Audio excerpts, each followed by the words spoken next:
What's going on, guys? It's the Bigs Podcast, episode number 83, and this will be in its entirety the review for Week 13. What a great week we had. A lot of teams are jumping, and we're starting to get blocks of teams separating in the standings. With me tonight, starting right across the hallway in Bigs HQ, my roommate and my best friend, the three-time Bigs champion, and most importantly, our commissioner, Ben Nisman. Benny, keeping that trophy nice and warm for us here as we approach the playoff push, my friend. How you feeling tonight? Feeling great, Joe. Some might say this was the most interesting week we've had so far in the Bigs, and for the first time in a long time, after 13 weeks, we can say that there's a good amount of guys still playing for something this deep into the season. It's extremely exciting. It is absolutely exciting to see. I think it's 14 teams in the playoff hunt here in now July. We usually don't see that many. We usually see 6, 8, or maybe even 9 teams separate themselves, and the rest are just sort of feeding. Now, it's wide open.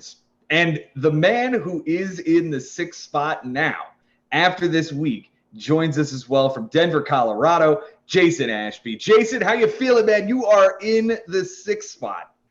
Dude, it does feel pretty good. It feels pretty nice. I'm not going to lie, but I also realized that it is only week 13 and there's still a whole lot of baseball left. So I'm not counting my laurels just yet. I know there's a lot of angry and hungry managers at my heels and right above me. So anything could happen. It is the Bigs. I'm so happy to be here. Let's get it going, boys. It's time to kick things off, and we're going to get right into the first matchup here. It's going to be Frank Bucco. Hi, Frank. You get the opening spot here this week. Taking on Brian Leebo with a 14-4 victory here. Jason, you had the research for this one, so what did you see? I saw a matchup that started off hugely lopsided. It was as far as 15-5 after Thursday. And then you see Brian start to creep back in a little bit. He had it 12-5 after Saturday.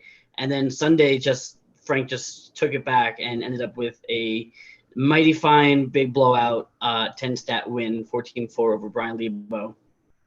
Didn't really change their standings at all. Both Frank started in 4th, he finishes up in 4th, and Brian started in 10th and finished in 10th. So they didn't change their standings, but it may change the outlook of certain managers going forward. Let's take a look at the close categories real quick. For Frank, he wins by 3 RBIs, 3 walks by a batter, .001 on the average, 2 wins and 2 losses. Brian wins by 2 doubles, a steal, and I had this exact .000023401 on the on-base percentage.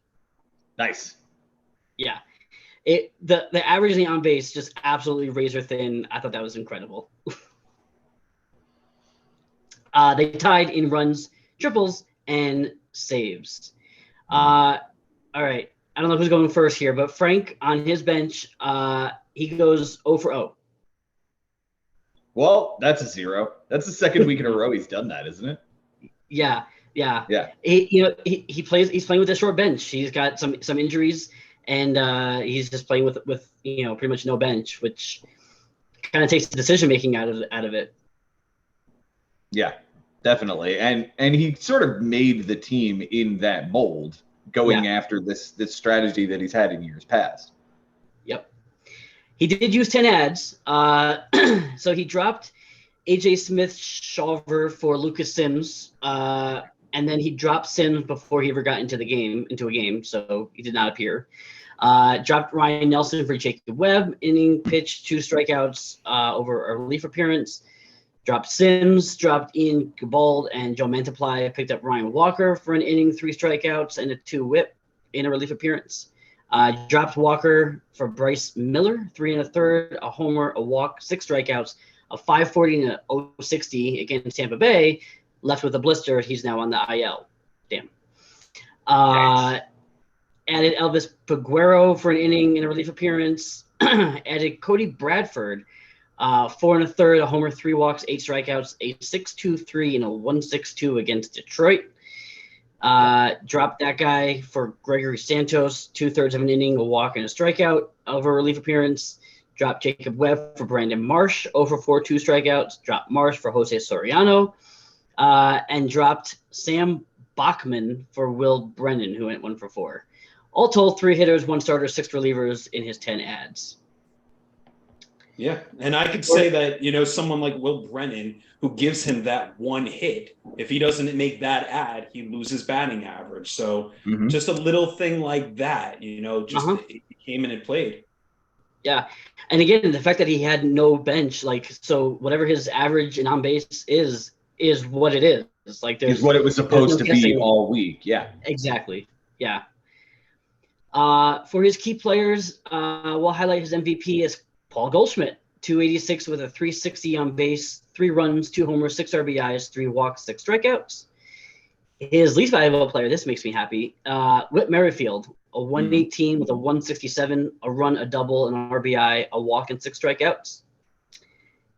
For his Cy Young, Spencer Strider, 13 2/3 innings, 2 wins, a homer, 3 walks, 19 strikeouts, a 198 and an 088. And the Cy Young, well, this should make you happy. Yuri Perez. Thank God. He got 1 out. He got 1 out. It took the loss, 2 homers, a 1.62 ERA, and a 21 WHIP. Gross. Yeah, that's not a 1.62. That's 162.00 for the 162 ERA. Gross. Gross. I know that we're in love with Yuri Perez. I don't know if I start him against a team like the Braves right now. I mean, he had been dominant against everyone, Jason. Like, this was due, but you can't not start him after the run he's been on. His ERA was like 130 something across like 50 innings at this point. Yeah, but it was all against just not the Braves. Against Toronto. Yeah, but it was Toronto and I think there was a Houston starter, a Texas starter in there. Like, there was some good matchups that he had. Absolutely. I completely agree with Joe here. I mean, when you see a guy that you basically never seen play before, and he's just on this run, you see, it's almost like you believe that he could be like a Pedro Martinez until he gets lit up. You got to keep on rolling the dice with that. I do not blame Frank at all for this decision. No, I mean, this is his 2 starter at this point. He's said it's such. Like, he's not going out and looking for one now. He's got Strider and Perez as the top 2 in this rotation now. Yeah, and one was Cy Young, one was Cy Yuck. So there you go. Yeah, there you go. For Brian Leebo, on his bench, he had a bench stat, 5 for 23. Oh, right up the middle. We were pretty darn close, weren't we? So 5 for 25 is 200, a little better. 222. 227. 217. Not even close. You were closer before. Yeah. 217, 3 runs, 2 homers, 7 RBIs, a steal, 2 walks, 8 strikeouts. The runs, he only needed 1 to win that category because they were tied. He left 3. And the 7 RBIs, he only needed 4 to flip that category. There was a day on Friday where he had a Patrick Bailey 3-run home run on the bench. That would have helped. He had Henry Davis in the utility spot go 0 for 4. Otherwise, there really wasn't much of an option, much of a way to get these stats in. It was really tough. And I mean, Patrick Bailey versus what? Tommy Henry? Henry Davis. Henry Davis, yeah. But a pair of nobodies that you flip a coin on right there. Exactly. Maybe it's a pitching matchup Little did we know Bailey is turning into a hell of a player in front of our eyes. It just might be, a flash in the pan right now, but as of right now, this guy's been pretty damn good. Oh, I'm sure Giants fans are seeing Buster Posey all over this guy. I also, of note on Brian's bench, and we mentioned this in the show last night, he left another bad relief outing, two bad relief outings on the bench from Joe Barlow and Victor Gonzalez. And this is the second week in a row that he's done this, where he's left multiple relief outings on the bench that were perfect. Like it was beautiful. So hats off to Brian for that. Well, the only thing I'd say there is that he lost every pitching category except home runs given up. So unless these guys were giving up 5 homers. Right. Yeah, but still, it looks nice. It's good. It's nice that he avoided a bullet there, but he took enough of them during the week that Frank pretty much swept the pitching side. Right. Yeah. Well, and when you lose by 7 innings pitched, you almost think that maybe if he delegates towards starting pitching a little bit more, he pushes that category, it forces the issue a little bit. Yeah. He did use all 12 of his ads, and 5 of them were on starters. So he picked up Nick Senzel 0-for-3 with a walk. He picked up Joe Barlow, and this guy didn't appear for another few days. Took a loss, gave up a walk, had an infinite ERA and WHIP. So that wasn't very good. Dropped Senzel for Nick Madrigal 2-for-3 with a steal, a strikeout. He added Kyle Gibson and Kobe Allard on the same day. Both of them went 4 2/3. Both of them gave up a walk, 5 and 8 strikeouts. Gibson had a 11.57, 2.14 ERA and WHIP. Allard had nothing. So that was a great start. Yeah. Dropped Allard for Adrian Hauser, who pitched against our Mets. 6 innings, a win, 2 homers, a walk, 5 strikeouts, a 3 and a 133. Picked up DJ LeMahieu, 1-for-4 with 2 walks and a strikeout. Picked up Garrett Cooper, who was then scratched because he was sick. Picked up Matthew Liberatore for a start against the Yankees. 4 1/3, a loss, a walk, a strikeout, 6.23 and a 1.85. Yeah, I thought he was bad in that one. He was. Yeah. He kind of went Cardinal heavy here. And then he picked up Steven Matz, who didn't appear, and then picked up James Neal. Gave him 2 innings, 2 walks, a strikeout, nothing earned, and a 250 WHIP in a relief appearance. And he also picked up Tuki Toussaint for a start against Oakland. 3 2/3, 4 walks, 5 strikeouts, a 491 and a 191. Yeah, it was kind of a mixed bag of adds and drops here. Yeah, I hear a lot of starters that just aren't cutting the mustard, and to not even get innings or strikeouts in a week that you're starting Tuki Toussaint and Ben Nisman and and Kobe Allard. Not good. Not a good week.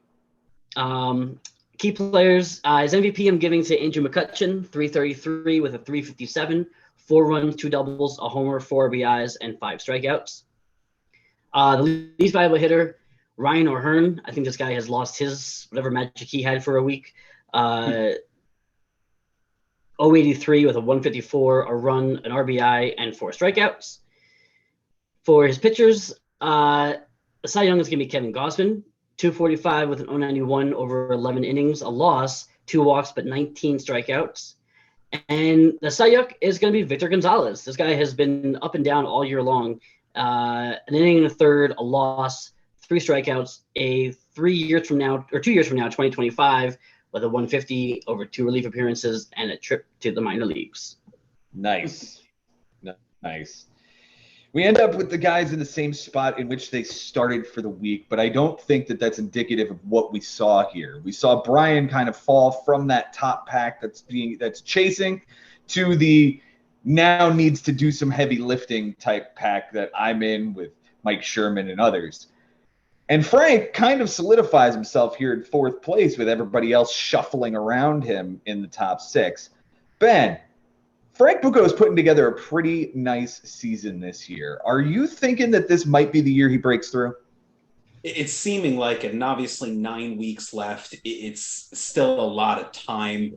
He's got Ari Nisman this weekend. Ari's had a really good record against him, but he finishes the season with Mike Sherman, who struggled all year. He has a matchup against Matt Losi in 2 weeks. I mean, a lot is in his favor here. He just stomped out a guy that broke his heart last year in week 22, Brian Leebo, with that awesome comeback win. So he's changing the narrative about himself. He's beaten you and myself, Joe, for the first time ever in the same season. If it's going to be a year, it would be this year. I still have questions about if the team can make a deep run in the playoffs. It's obviously weak in the bullpen. A lot of inconsistencies on the offensive side. You love the starting pitching for now, but there are question marks there as well. Obviously, anything can happen once you're in the playoffs. You know, if those players execute, you can go home with the prize. But yeah, I would say aside from the question marks and a few managerial decisions here and there that we've seen Frank make in the beginning of the season in previous years, this looks like as good as a team that he's had. He's won basically every single trade he's made, and again, the schedule is in his favor, so it's looking very promising with 9 weeks to go.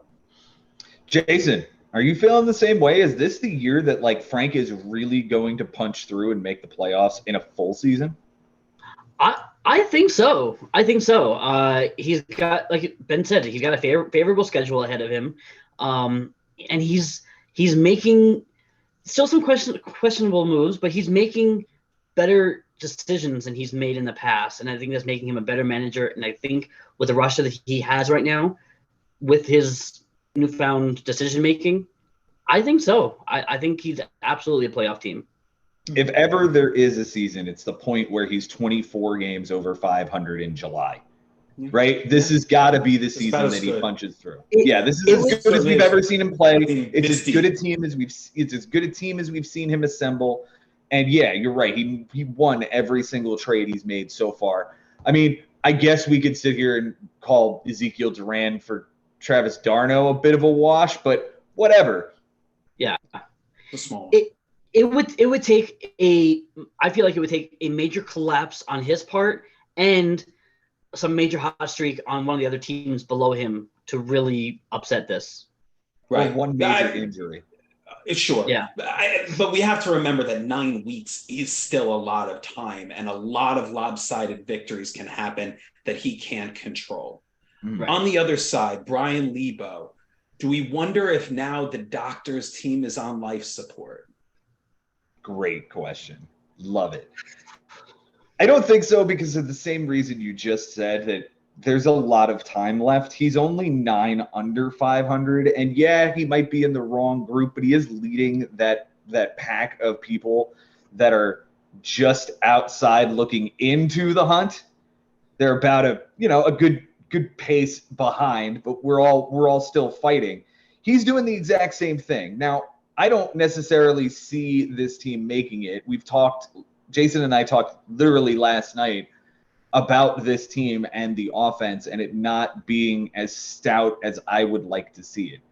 Ben, where are you at with this offense of the first baseman is like Ryan O'Hearn and the infield is India, Escobar, LeMahieu, Brendan Donovan? Like, this doesn't sound like a playoff offense, does it? No, it doesn't. And obviously he has made some great decisions in free agency day to day. Not this week's withstanding. I mean, obviously, just if he doesn't do the Nick Senzel move, he wins batting average and everything stays the same. But at the same time, like, we've seen a guy like Trey Turner carry a team for a week. So, and we're kind of still waiting to see that. But right, like Andrew McCutchen was his MVP this week. It is a guy that he did trade for, but if that's what you're hanging your hat on, it's a lot. You know, I'm a little bit too concerned with how this team is assembled, just top to bottom, pitching staff, bullpen. the hitters. It just seems like there's a lot to overcome, and the schedule is not in his favor. He gets Jo Schubert next week. He has me 3 weeks from now. It only gets tougher for him. So he would have to go on a substantial run, and it has to come very, very soon. It also has to come while his number 1 or number 2 reliever in Ryan Helsley's on the IL. Now Shane McClanahan hits the IL. We're still talking about Brian Hayes that's out. So some of the bigger pieces on this team are suddenly not healthy. It might be a bad time to be Brian Leebo running into the opponents that he's about to. Little bit concerning. Yeah. Anything else to add here, gentlemen? Jason, what do we got up next on the docket? All right. Next, we have Mike Sherman taking a 10-8 win over Adam Lowenstein. Mike does move up in the standings to 13th, and this drops Adam down a spot to 12th in the standings.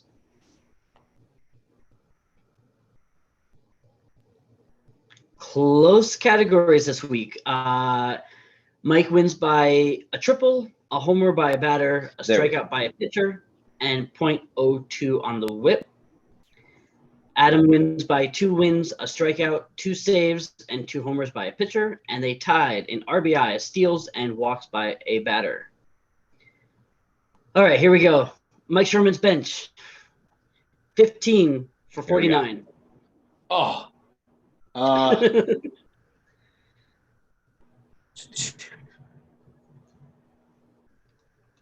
278. Joe? I'll go 294. It's actually a 306. Wow. 306, 12 runs, 3 doubles, 4 homers, 12 RBIs, 2 steals, and 8 walks and 12 strikeouts. The RBIs, the steals, and the walks, well, those were all tied, so you only need one of each of those to win those. And when you have 12 RBI on the bench, pick a day. There was a few. There was he had Tommy Pham on the bench with a 3-run home run. Started Mike Tauchman, who went 1 for 4. He had Bo Naylor, catcher for the Guardians, on the bench with a big game with Kyle Raleigh not starting. He seemed to have trouble with the catchers this week. He had a few days where Naylor or Raleigh, one did bad, one did good, and just didn't really work out well. But he won the matchup, so at the end of the day, it's fine. But it was tough to get those categories in. Missed a chance to squash a bug here in Adam is really what we're talking about. If he gets all 3 of those coin flips, like you're saying, that are on his bench, then we're talking 13-8, and it's a completely different game. Yeah, even if he splits 2 and 1. Yeah, and you're just talking about the offensive side. I can make a big statement about something that he did in the pitching on Sunday that I thought he might have went a little bit overboard, and as a result, Adam was able to squeak out a category or 2. Yep. We're about to get there. So he actually used 6 ads, which I feel is a high mark for him. He started the week off by picking up Hobie Milner, an inning and a third, a strikeout, and a relief appearance, and Michael Fulmer, an inning and a third, .75 whip over a relief appearance. Did nothing the rest of the week until Sunday, where he picks up Jamison Taillon, Connor Siebold, Matt Manning, and Garrett Whitlock, all for starts on Sunday. Was he close to missing the minimum? No, I mean, he didn't have the minimum by Sunday. And I think he had enough relievers. I'd have to look at his Sunday to see how many relievers he actually got in. But I think he would have been safe. But I think he just wanted to be safe on that. He threw 18 2/3 innings on Sunday. All right, so that would have put him at 41 and change or somewhere around there. So it would have put him right at the minimum. From his relievers, he got 1 and 2. Yeah, 1 and 2, 3 and 2/3 from his relievers. He would have had enough. Yeah. Taillon, 5 innings, a homer, 6 strikeouts, and 9 ERA, and a 140 whip against Cleveland. Okay. Siebold, 5 innings, a loss, 3 homers, a walk, 4 strikeouts, a 1440 and a 160 against Detroit. Atrocious. In the same game, Matt Manning, 5 innings, a win, 4 strikeouts, a 720, and a 1 whip. And then Garrett Whitlock, an inning, a homer, a strikeout, a 9, a 1, and elbow tightness. All right. So he doesn't make the Seabold play. If he just doesn't make that, he still wins innings pitched. He loses strikeouts, but he wins home runs. So you flip that one, right? He still wins whip, and he more than likely flips ERA as well. If he just doesn't make the Seabold pickup, he's still good, and he takes another 2 stats and ends up getting 12 stats. So. Yeah, and he's a bad pitcher pitching in a bad pitcher's park. That probably would have been a good one to avoid. The fact that he also had what was it, Whitlock, who had elbow tightness. So like he had the bad start with the win, the atrocious start, and the injured start. Nothing was good out of this. No, right. He literally ran the gambit, but nothing was good. And the loss I just forgot. So it wouldn't have been 12-6. It would have been 12-5. So yeah. Plus, if he gotten all those, at least 1 or 2 of those bench stats, and this could have been a thrashing. Yeah. And in that vein, like Adam dodges another bullet here and just takes a -2 for the week. Yeah. For Mike's key players, well, MVP, who else but Ronald Acuna? 474 with a 600 on base, 9 runs, a double, 5 home runs, 7 RBIs, 4 steals, 5 walks, 3 strikeouts. The 2 errors, not pretty, but you'll take that with all the rest of that. Is he the best player in baseball not named Shohei Ohtani right now? I think he has to be. Benji? I don't know. He's already got 35 steals?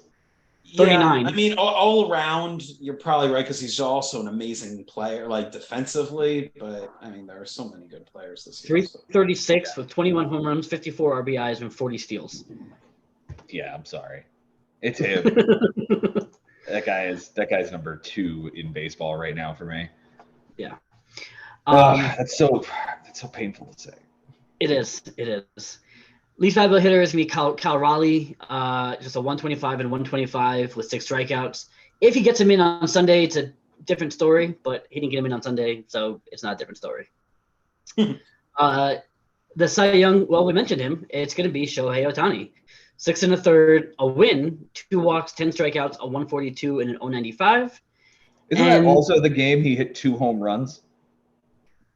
And it was like the first time ever someone threw 10 strikeouts and hit 2 home runs in a game.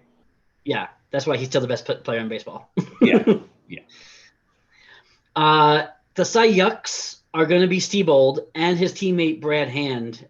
2 innings, 2 homers, 3 walks, no strikeouts, a 22.50 and a 3.50 over 2 appearances. Gross. Flipping over to Adam on his bench, he goes 11 for 38. That's annoying. Yeah, I agree. It's a bad number as far as Adam is concerned. Yeah. Not great. It was 11 for 38. Mm-hmm. I'll go 314. I'll go 275. 289. Split the middle. Somewhere in the middle. 289, 6 runs, 2 doubles, a homer, 5 RBI, 3 walks, 8 strikeouts. The homer ties, but it was tough. It was Keibert Ruiz on Tuesday. Again, catcher problems. He had Diaz kid starting with 0 for 3. The 5 RBIs, he just needed 1 of those to win. Again, tough to get him in. He did on Sunday. I thought this was cute. He benched Owen Miller with Ian Happ not starting, so he had a spot for Owen Miller, but Owen Miller went 0 for 5 with 3 strikeouts. So good there. All right, good job.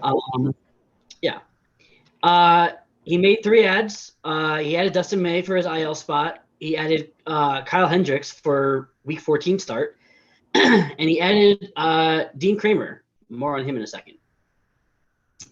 For the key players, MVP, we're going to talk about Jack Sawinski, 389 with a 542, 6 runs, a double, 2 homers, 7 RBIs, a steal, 6 walks, and 5 strikeouts. Maybe this kid's real? Is he good? 1,000%. Yes. Yes, he is. Okay. He's about to kick the shit out of me because Clayton Kershaw just got scratched for Serge Benson tonight. Nice. Cool. His least valuable hitter is going to be Ian Happ, 059 with a 200 on base, an RBI, 3 walks, and 6 strikeouts. Yeah, this guy does that for this week, but and the week he faces me, he goes absolutely fucking crazy in London and drops dick in the middle of. Don't even get me. Do not get me started. Do not get me started, Joe.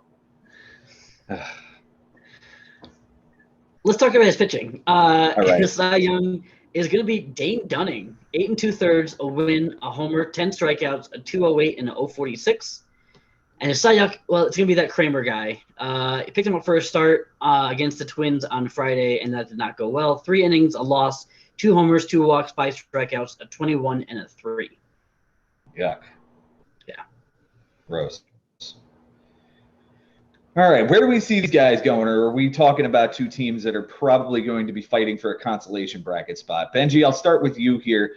Sherman getting a solid win here, but Adam looks to be still deep in this fight. How are we feeling with these guys? I just as I'm looking at the score of what's happening today between Adam and myself, I'm already feeling like he's going to take me down. But he still has a lot of work to do, and he still has a lot to learn about the game. So I'll say he's a just miss. He's in the consolation bracket. He told me his personal goal is to be 10th or better. I think that's a realistic goal. The scheduling is semi in his favor. He gets Matt Losi on his schedule. I believe he's got Brian Leebo in week 1. In week 16 rather, because he had him in week 1. Yep. So there are some wins in there, but he just needs so much help. And again, I just think the team, it's like as a whole, I'm just not crazy about it. I don't know what Max Scherzer is going to be the rest of the year. I'd like to think if he's going to be on the Mets, he can go on a great run here. But I don't know. Just Yu Darvish is having a tough year, and now he's kind of banged up. I've questioned the offense for a long time on Adam's team, so I would say no, but I do think he'll still have some good moments in our league and potentially spoil someone and knock them out of the playoffs. And as far as Sherman, it's just going to be more of the same. I think he's going to be in just missing the consolation bracket, 13th or 14th place. Yeah, I tend to agree there. I think Sherman, he's got a good team. It's a case of him being on top of it as much as he can be, and that, I think, is what we'll see be the detriment going forward. Adam's got work to do, but I'm willing to believe that he's capable of putting in that work. I just don't know that the team is structured in such a way that it's going to be pushing for a playoff as well. Jason, you with us on all of this? Yeah, 100%. I think Adam has the capability of making some noise, and in next year, look out. But he's already been impressive. It's been 13 weeks, and he's been really impressive his first season here. So, I long to see what he has in store for the future. But yeah, I think there's just too many teams ahead of him with the drive. Jack Sawinski is on pace for 30 homers. He's on pace for 30 homer, 80 RBI season. Like, who? This is the dude that they got for the Adam Frazier trade from San Diego. Yeah. That's this kid. And he's going to put up 30 bombs, driving 80 plus runs, and probably steal 15 bases. I would say 12 is probably safe right now. That's a really, really good find. Did he draft him? No, he added him in April. That's insane. Yeah. Absolutely. Yeah. Yep. All right. Anything else to add on these two guys, gentlemen? All right. Jason, what's the next one? Let's do how about James McCloskey and Henry Collins finishing to a 10-10 tie, which is fascinating because it drops McCloskey down from 5th down to 8th, while Henry stays put in 9th place, just outside that glob of guys. This was a fun matchup. James kind of had this pretty good going, all week, and then all of a sudden, Henry pulls out a Sunday and ties this thing up 10-10. Close categories. We'll start with McCloskey. He wins by 4 runs, a triple, 2 errors, a loss, and 2 walks by a pitcher. Henry wins by 1 walk by a batter, 2 wins, a save, and .02 on the whip. And they tied in homers given up with 6. On McCloskey's bench, he goes 9 for 40. Oh.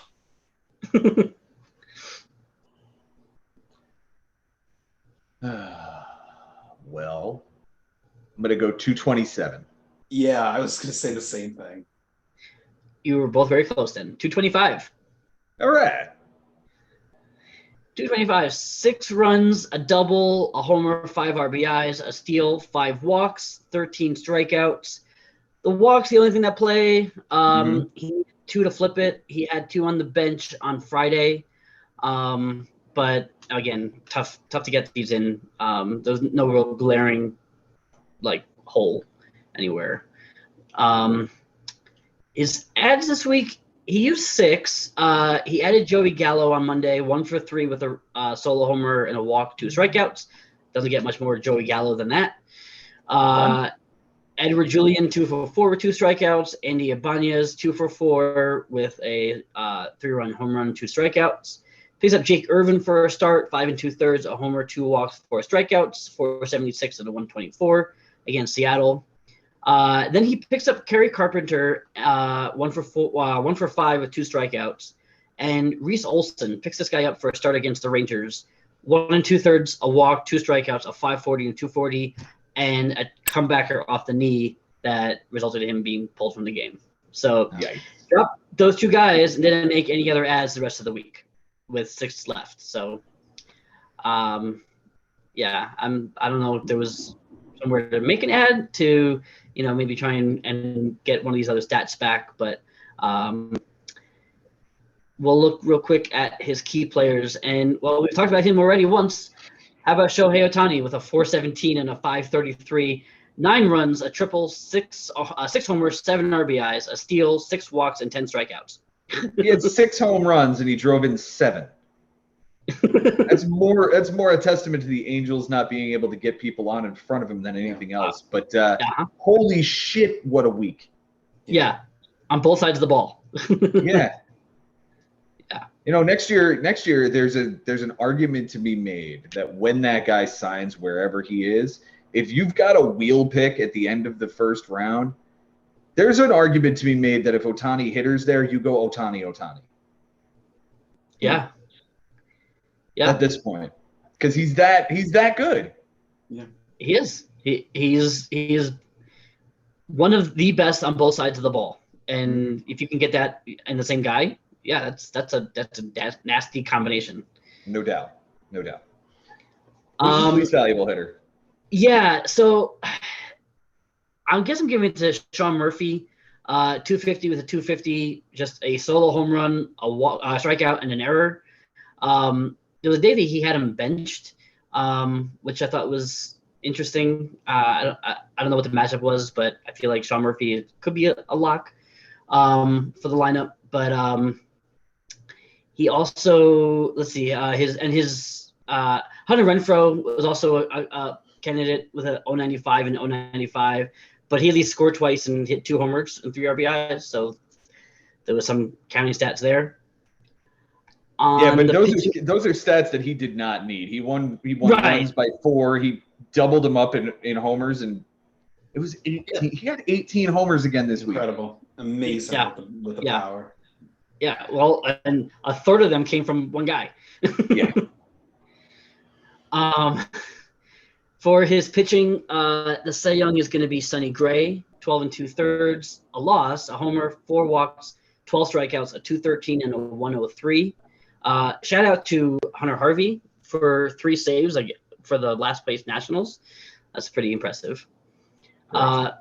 And the Cy Young is going to be Luis Severino, 4 innings, a loss, 2 homers, 3 walks, 2 strikeouts, medieval 1575, and a 3 whip. I think that just came on, that came Sunday against, or Saturday in that doubleheader against the Cardinals. Yeah. For Henry Collins on his bench, all right, 14 for 53. Oh, that's really irritating. Well, 14 for 56 would be a 250. Right? 288? No. What you got, Joe? I'm going to go like 268. 264. Ah! Good try. Yep. 264, 5 runs, 3 doubles, 2 RBIs, 9 walks, 12 strikeouts, and an error. The 5 runs. If you got all 5 runs in, that would flip the category, but you can't fault him for that. No, Yeah, that's not possible. No. Also, by the way, I should mention that both of them, both of them benched all of their pitching on Sunday, which was kind of fun. For his ads this week, Henry adds Johnny Brito, 5 2/3, a loss, a homer, 2 walks, 2 strikeouts, a 318 and a 106 against Oakland. He adds Austin Cox, 3 2/3, a loss, a homer, 4 walks, 2 strikeouts, a 982 and a 218 against Cleveland. Adds Tyler Holton and then drops him the very same day, whoever that kid is. And adds Aaron Loup for an inning, a strikeout, and a relief appearance. On Friday, he adds Josiah Gray, 6 innings, a win, a walk, 8 strikeouts, a 150 and a 117 against Philadelphia. Nice. Adds Ronel Blanco, 5 innings, a win, 2 homers, 4 walks, 2 strikeouts, a 540 and a 160 against Texas. Adds Wandy Peralta, an inning, a walk, 2 strikeouts, nothing earned, and 1 whip, and a relief appearance. And adds Jake Rogers, 1 for 3 with a run and 2 strikeouts. Then adds Justin Topa, a third of an inning, 6 whip with a relief appearance. And Ben Heller, an inning and a relief appearance. 10 adds, 1 hitter, 4 starters, and 5 relievers.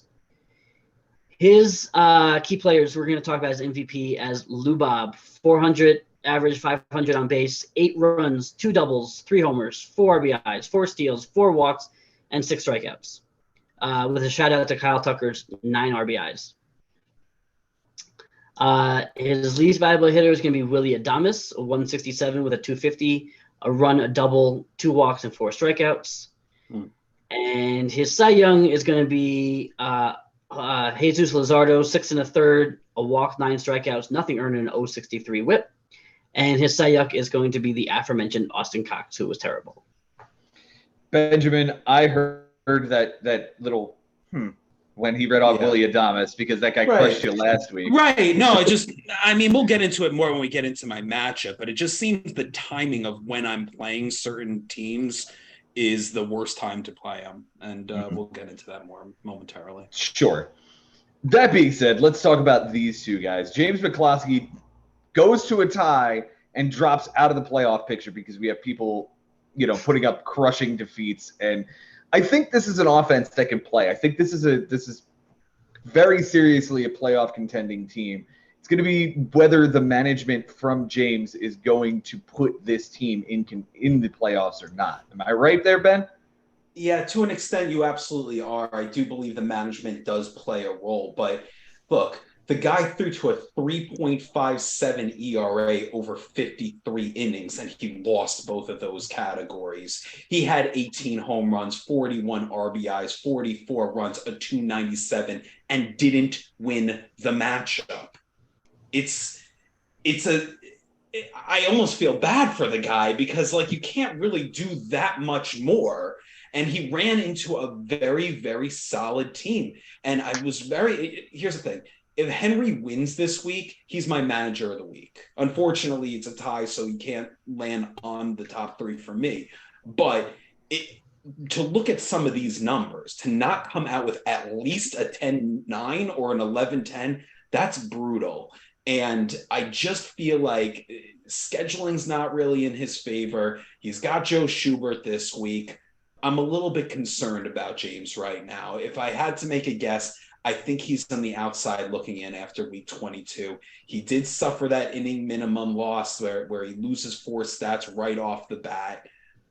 It's going to be tough. There's a lot of hungry teams. Henry is one of those teams right now that you could say, between his management and the roster right now, he's one of those guys that you can't just sleep on. He could go on a magical run in the last 9 weeks.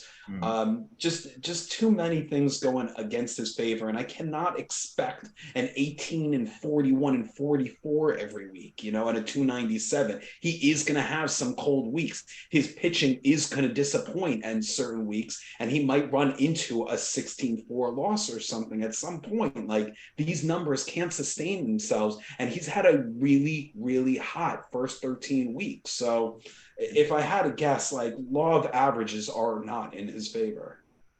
Jason, where are you standing with James? Because we do see a ton of offensive production with Ohtani, Renfroe, Garcia and Seager, Santander, and when healthy, Mountcastle. It's a really well-structured offensive team. Can it carry this rotation that now is without Clayton Kershaw and Brandon Woodruff? Yeah, it's going to be tough. It's going to be tough. I think no. I think is my short answer to that. Is it possible? Yeah, I don't see it. I don't see it because there's nothing out there, barring a trade somewhere. There's nothing that he can find, at least right now, that I can see, that he can find in free agency that's going to improve that pitching staff enough to whether or not having Woodruff and Kershaw, when you're having to rely on guys like Reese Olson and Jake Irvin week after week. Like, it's just, I don't know. I don't see it. It's funny because when Kershaw was drafted to be his SP2, we talked about how he hasn't thrown more than 120 innings for about 5 years. And sure, it's another 1-year deal with the Dodgers, and maybe the Dodgers are going to throw him as hard as they possibly can to get as much as they can out of him and then not re-sign him next. No, we're going to see exactly the same thing. He's going to miss a month here. He's going to miss another couple of weeks later on in the season. He's going to finish with 128 innings on the season, and they're going to be good. They're going to be good innings, but only 120 to 140 of them. And that might be the difference here. It might be the difference between getting yourself over the hump, because you did lose Brandon Woodruff for the entire first half of the season. You needed somebody else between those two guys or with those two guys. And Tony Gonsolin, I'm sorry, just doesn't seem to be it. Sonny Gray has had a nice first half. I don't know that he's it. Luis Severino very, very much is not it. Is there a trade to be made? Sure. There's a very wild Tim Anderson sitting on his bench with nowhere to play. Yep.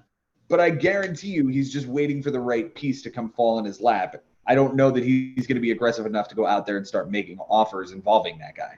No. So for those reasons, unless I see him making moves in the trade market or I see one of these starters lock things down and become the new number 2 on the team for when these two big names come back, I think he's out too. Yeah. And as for Henry, making a really solid rookie season out of this, not bad. Yeah, absolutely. And he's doing things that you wouldn't necessarily see rookies do, as, for example, Sunday, benching the pitchers, acknowledging what he has nothing to gain really by playing some of these pitchers. So he played it really, really well. And again, I was stunned by what he was able to do based on, like, I had a really decent offensive and pitching week the week prior against him, and it didn't matter. His was better. His pitching has been the biggest surprise. As much as I do love the offense, his pitching after Cole has been really, really impressive. And the fact that he has this bullpen, like, he wins saves 5-4 here. So even though, I wouldn't necessarily say McCloskey is like a deep bullpen, Henry had to really squeeze out saves. And it's really his staff that's really carried him. And I can't doubt that this team could make a run right now. He definitely could. Jason, if we're going to see a run out of Henry Collins in some miracle 6th place rookie season, where would that rank among rookie seasons at the end of the year? Like, how many rookies have we seen make the playoffs? Very few, I would imagine. I'll look to the commissioner for that one. Since 2016, since we started making moves the day of, I think Andy Solar Greco is actually the only one in my memory bank right now that I can think of since 2016. And wow. That's a long time ago. Yeah. So I think that happened in 2017. One game over 500. He has absolutely nothing to be ashamed of here in the first half. And yeah, I was talking with him recently. He said, how many ties in matchups is the record in one season? And I said, congratulations, you've just given me something else to go look up over the seasons here. But he said, like, this is about his 3rd or 4th tie this year. 4. Okay. And I said, dude, that's a good thing. Yes. That's a really good thing, because each one of those ties is obviously not a loss. You would much rather take all of these 10-10s and 9-9s than a 10-9, an 11-9, something small, but, okay, I respect myself to walk away from with a loss, like I've been doing for the last 5 weeks. Right. And also who the wins have come against. The week 1 against Josh Haber when Matt Chapman went bananas. I mean, that's a no-joke manager that he took down for his first matchup ever in the bigs. He beats me. He beats Jason. He beats Jo Schubert. Like, he's had wins against really good managers. So that's got to give you confidence right there. Especially going into the week, he's like, if I could just keep it close, but I'm probably going to get killed. And then he surprises himself again. That gives you confidence, and that makes you believe I could beat anybody. It's one thing that he's tying and keeping himself above 500. What I told him was, you just keep doing this, eventually you're going to get the big W, and that's going to catapult you up the standings. The one thing that you cannot do is avoid the big L. You have to avoid a big blowout loss. You do that, you've got a real shot at the playoffs here. That's what I hope for this, is that he can make a real run at this as a rookie and crash the party in ways we haven't seen before. Yeah. Agreed 100%. Do it, Henry. Get in this playoff picture, Henry. Anything else on these two guys, gentlemen? That's a wrap. Then is it time? Sure. Let's do it. Let's do this matchup, Jason. I am going to I'm going to run down the numbers, and then I'm going to turn it over to you guys, and you guys just duke it out. This was the marquee matchup of the week. This was Joe and Ben. This is what everybody comes to see. Joe, you did walk away with the 11-7 victory. Bumps you up to 11th, knocks Ben down to 5th. Close categories, Joe wins by 3 homers by batter, 3 steals, 007 on the on base, 2 saves, and a 007 on the whip. Ben wins by the triple, 2 errors, 2 relief appearances, and you guys tied in doubles, wins, and walks. Wait. Joe gets the close category on base, but I don't get the close category on average? It was 7.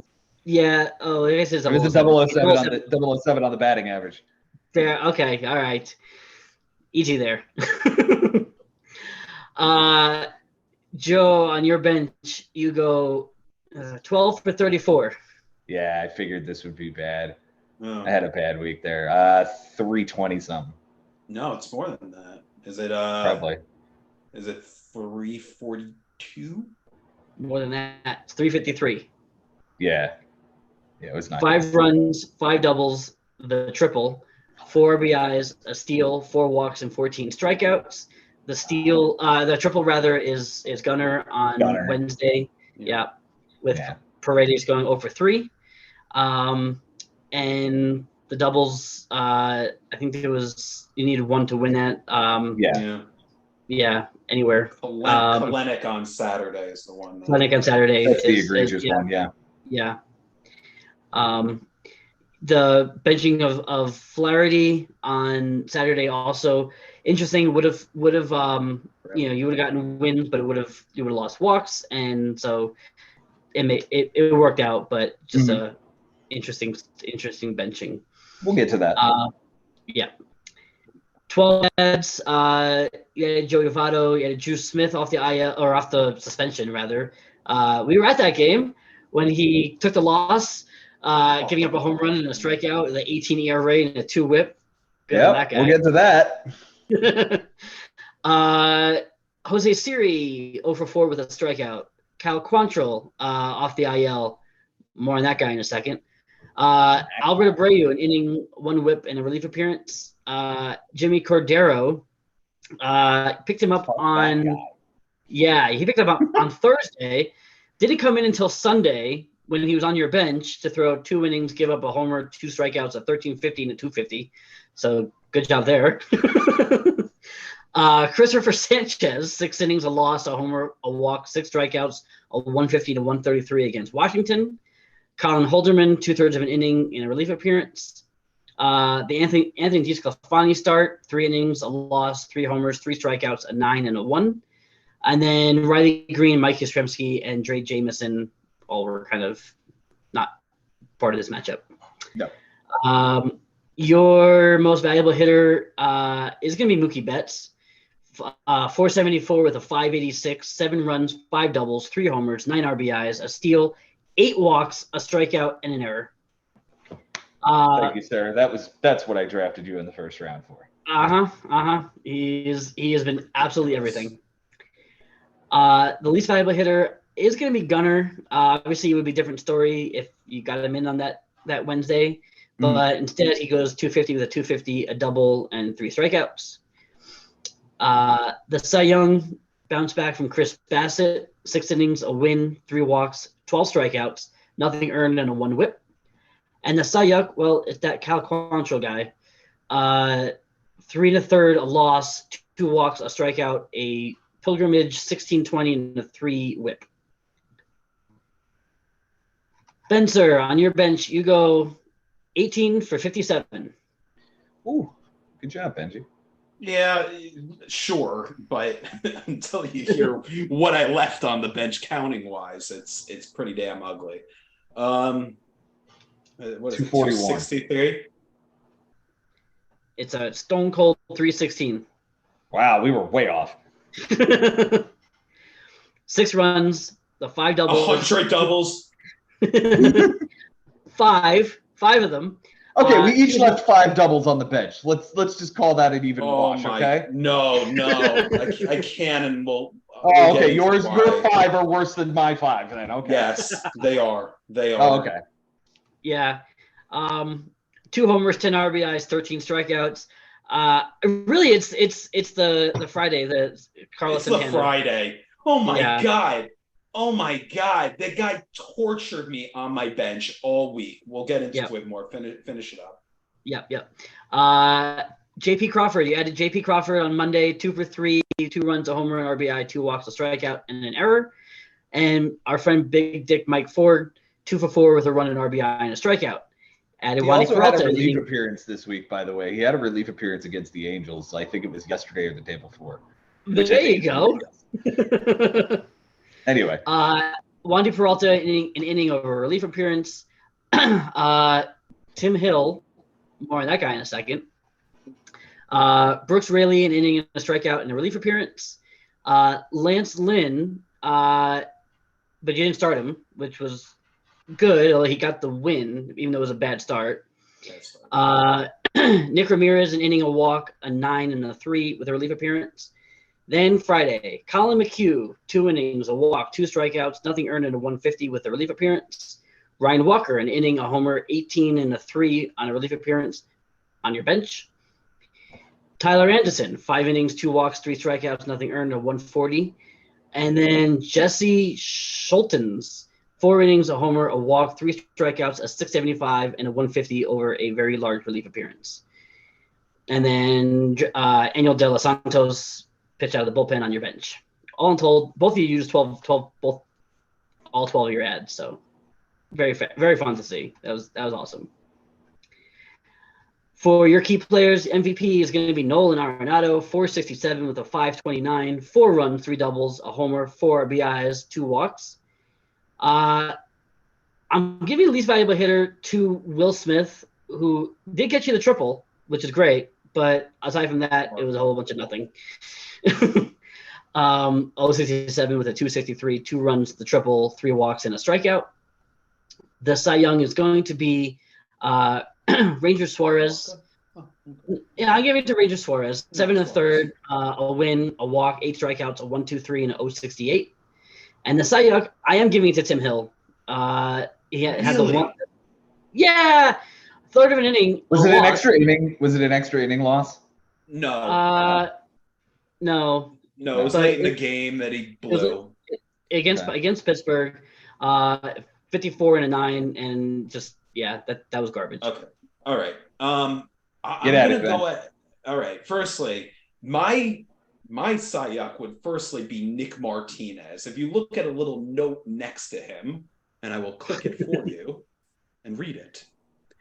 Martinez allowed 5 runs on 4 hits and a walk without retiring a batter during Pittsburgh's defeat of San Diego on Wednesday. Yeah, they had the lead kind of late in the game, and then Martinez had an infinite ERA, 5 runs without retiring a batter.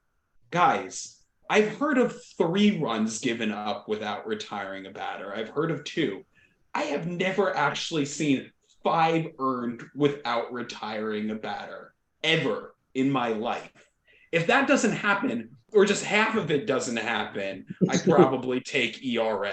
Okay.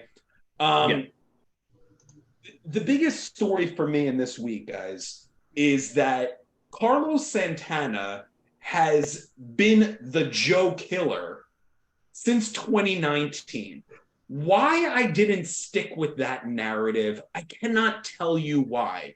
On Tuesday, 3 for 5 with a 2-run dinger. That takes on base percentage. Okay, fine. So then on Wednesday, I'm going to play Carlos Santana because I should play Carlos Santana. A 2-run homer makes sense. Well, the first baseman that I would have played, Josh Bell, who's been ripping me apart every single time he plays, a home run, 4 RBIs, there's the double. Okay? So it actually would have been better to play Josh Bell than Santana on that day. Now let's go to Friday, where Josh Bell is playing against Justin Steele. So I went for Josh Bell.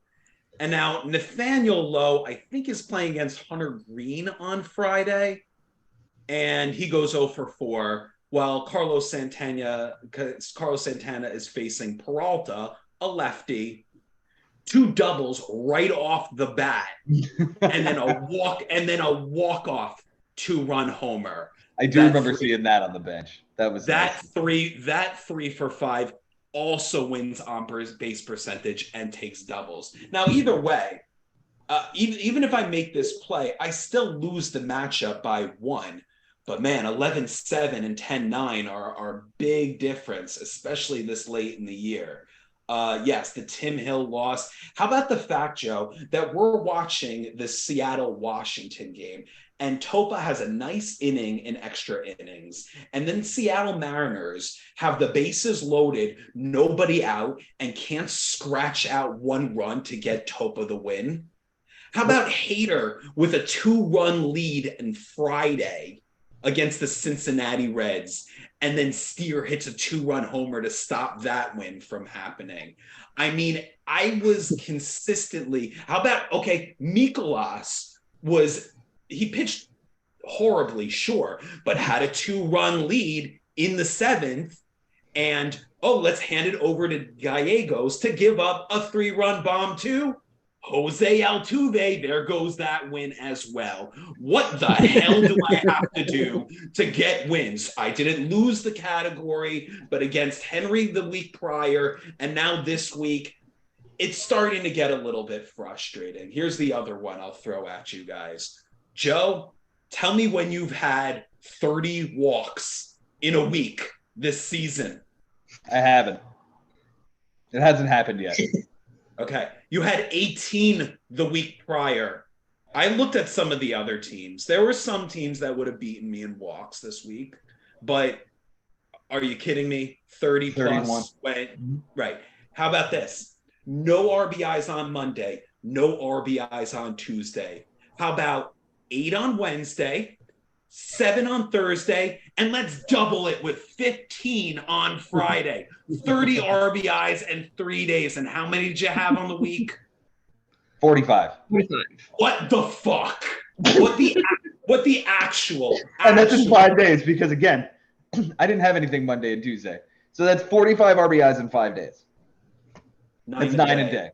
Sick. Guys, I'm sorry to bitch. Other teams are having it harder than me. But I have run into some real weird shit for the last 3 weeks. Between the historic fantasy Sunday, forget it. That's one of the best fantasy days I've ever seen that Frank had that Sunday, to whatever the hell Henry had to do to beat me with that ERA. And now Joe's historic 45 RBIs in 5 days and 30 walks, which he hadn't done all week. He had 18 the week prior. And 41 runs scored. Yes. And 41 runs scored. Who the hell had that many besides McCloskey? I think that's it. That's it. I think a lot of my stats play against a lot of teams this week. And it's just unfortunate. I was 30 over 500 going into that Frank matchup. So I've dropped 14 in 3 weeks. That doesn't sound that bad, actually. So 16 over. Could we call it a collapse if I fall out of it? I guess maybe, even though 30 over going into week 11 is still a lot of the season to be played, but it's looking troubling. And as I look at this squad, guys, and I look at the schedule ahead, sure, I have Adam this week, although how many runs did the Rangers score today? Oh, I don't know. The answer is 11. And they lost. And get this, Nate Lowe was 0 for 5. Wow. Tell me if that's real. Like, have you heard that one before? 11 runs, but your fantasy player goes 0 for 5? Like, seriously, this guy. Yes. This guy. It's okay. Annoying though. It's not common. This guy had 27 home runs last year. He has 9 this year. And he's got like a 270 average, and he is on pace for about 40 doubles. But man, he is so hot and cold inconsistent when it comes to fantasy. Josh Bell is a shell of himself. Was he bad on the Washington Nationals? No. Yes. Was he? I don't know if I remember him being bad. He had a bad first half and then went to San Diego and got worse. Oh, really? Yeah. All right, so maybe that was a miss. But I mean, he's been brutal. And anytime I play him, like I played him today because I thought Santana was going to be facing Clayton Kershaw, and I have Josh Bell against Bryce Elder, 0 for 4. So between Nathaniel Lowe and Josh Bell just today, that's an 0 for 9. It's looking troubling, guys. I don't believe this is a playoff team. And I told you guys last year that all I wanted was to make the playoffs, and it happened. And I made the semifinals with the worst offense in the history of our league. Maybe this is the fantasy guys just saying, we gave you what you wanted. You wanted a playoff team on an even year in your 30s. We even gave you a first round win over Mike Haber.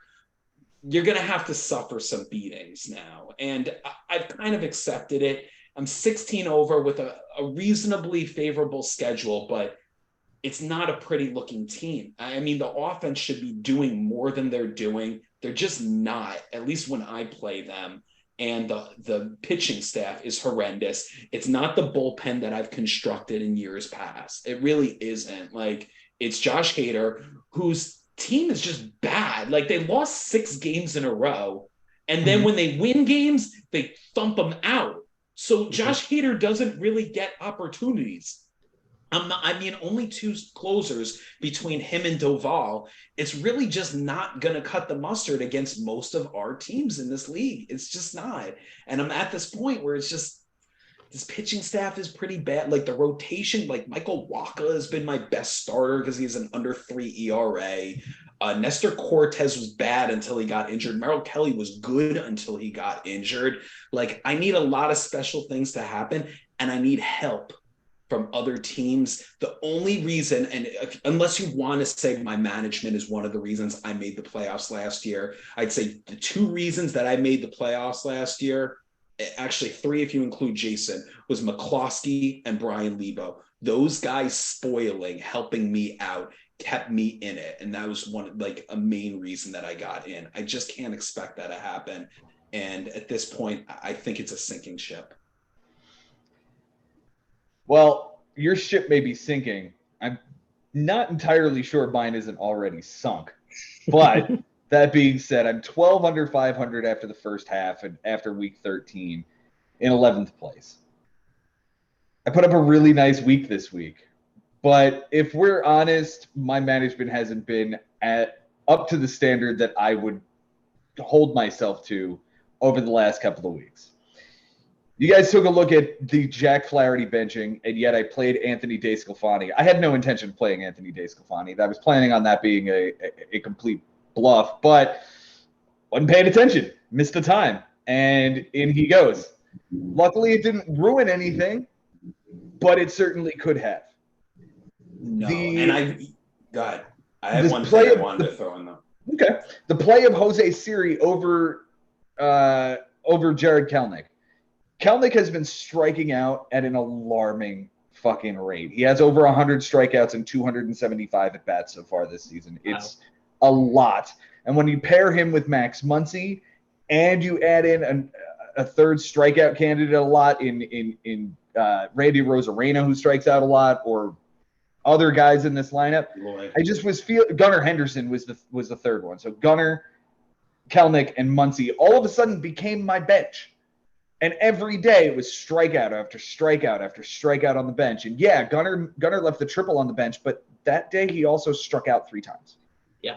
He went 1 for 4 with a triple and 3 strikeouts. So, okay, I got it almost all the way right.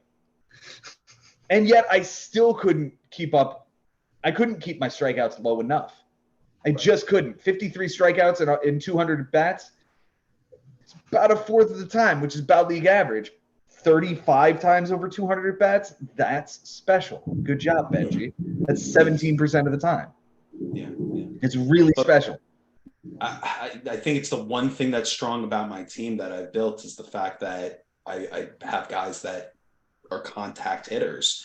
Mm-hmm. But I mean, it's really just the pitching staff that I don't seem to be striking out. I had 40 over 45. Where are you, Joe? 73 strikeouts over 60 innings. That is well over 1 an inning. I mean, that is very, very impressive.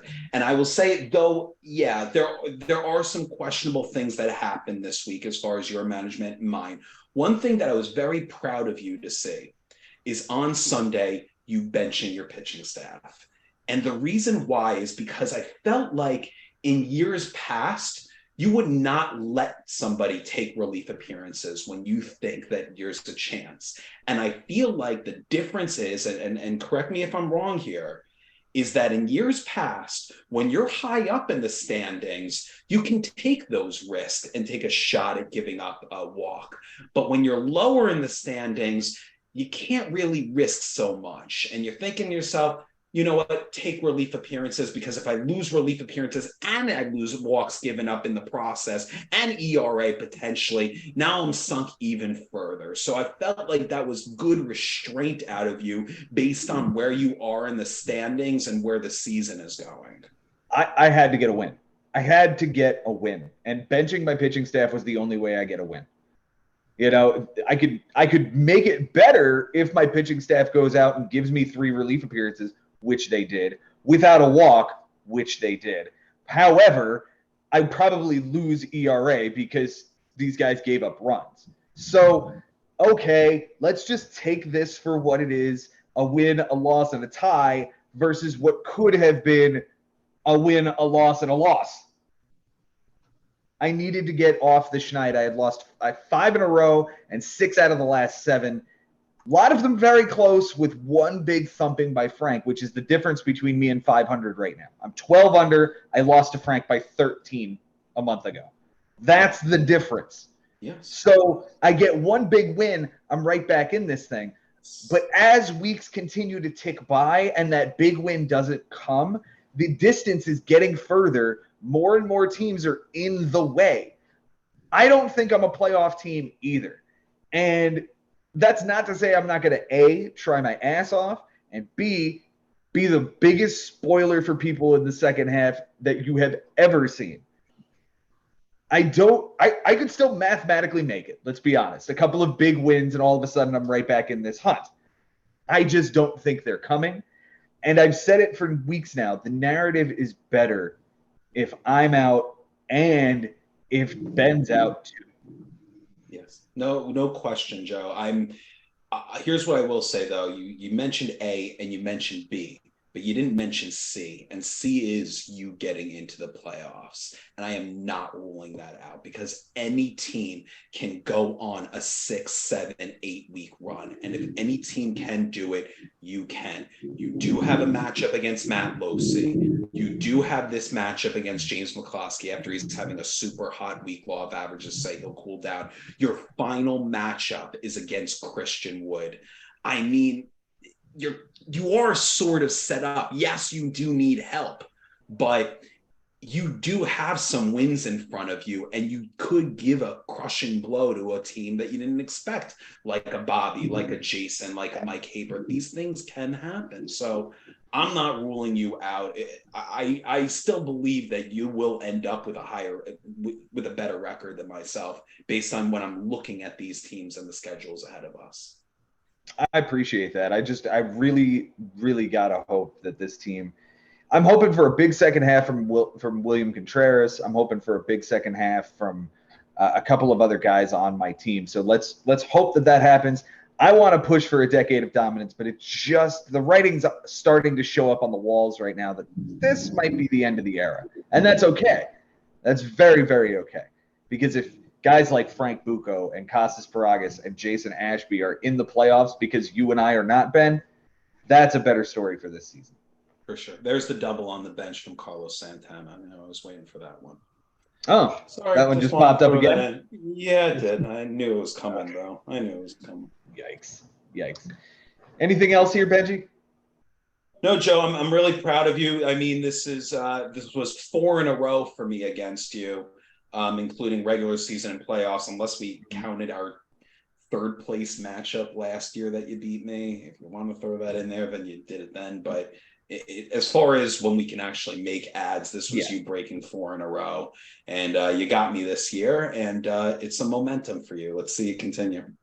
Barring seeing you in the playoffs, I've got the edge this season. So once again, 4 in a row, I break that one. 5 in a row, 5 losses in a row in the regular season this year. I break that one. I feel satisfied is the word I'll go with. Satisfied. Jason, you got one more for us, do you not? I think we lost Jason, actually. He looks frozen. Oh, no. All right. That's okay. We can continue on. I've got the research here for Jason versus Mike itself. Although let's go ahead and skip that. Let's save that one. Maybe he'll come back. We got a lot more to do. Absolutely. So we're gonna go to Bobby Russo taking on one Mr. Matt Losey. And Benji, this one was insane, was it not? This was frightening to watch as a commissioner. Yeah. No, I think you nailed it on the head, Joe. I don't think it gets more frustrating than this. It would be less frustrating if it was against even myself, um, a Frank, a Henry Collins, a Josh Haber. It's the fact that it was against the last place team going into this week. Mm-hmm. Mm-hmm. Bobby led everything on Sunday. It was 19-0 going in. And the only thing that changes is that the ERA flips by 1 tick after Emmanuel Clase gives up not 1, not 2, not 3, but 4 earned runs in the 9th inning of the Sunday night game. And that causes the ERA to flip and causes Bobby to not have a shutout victory.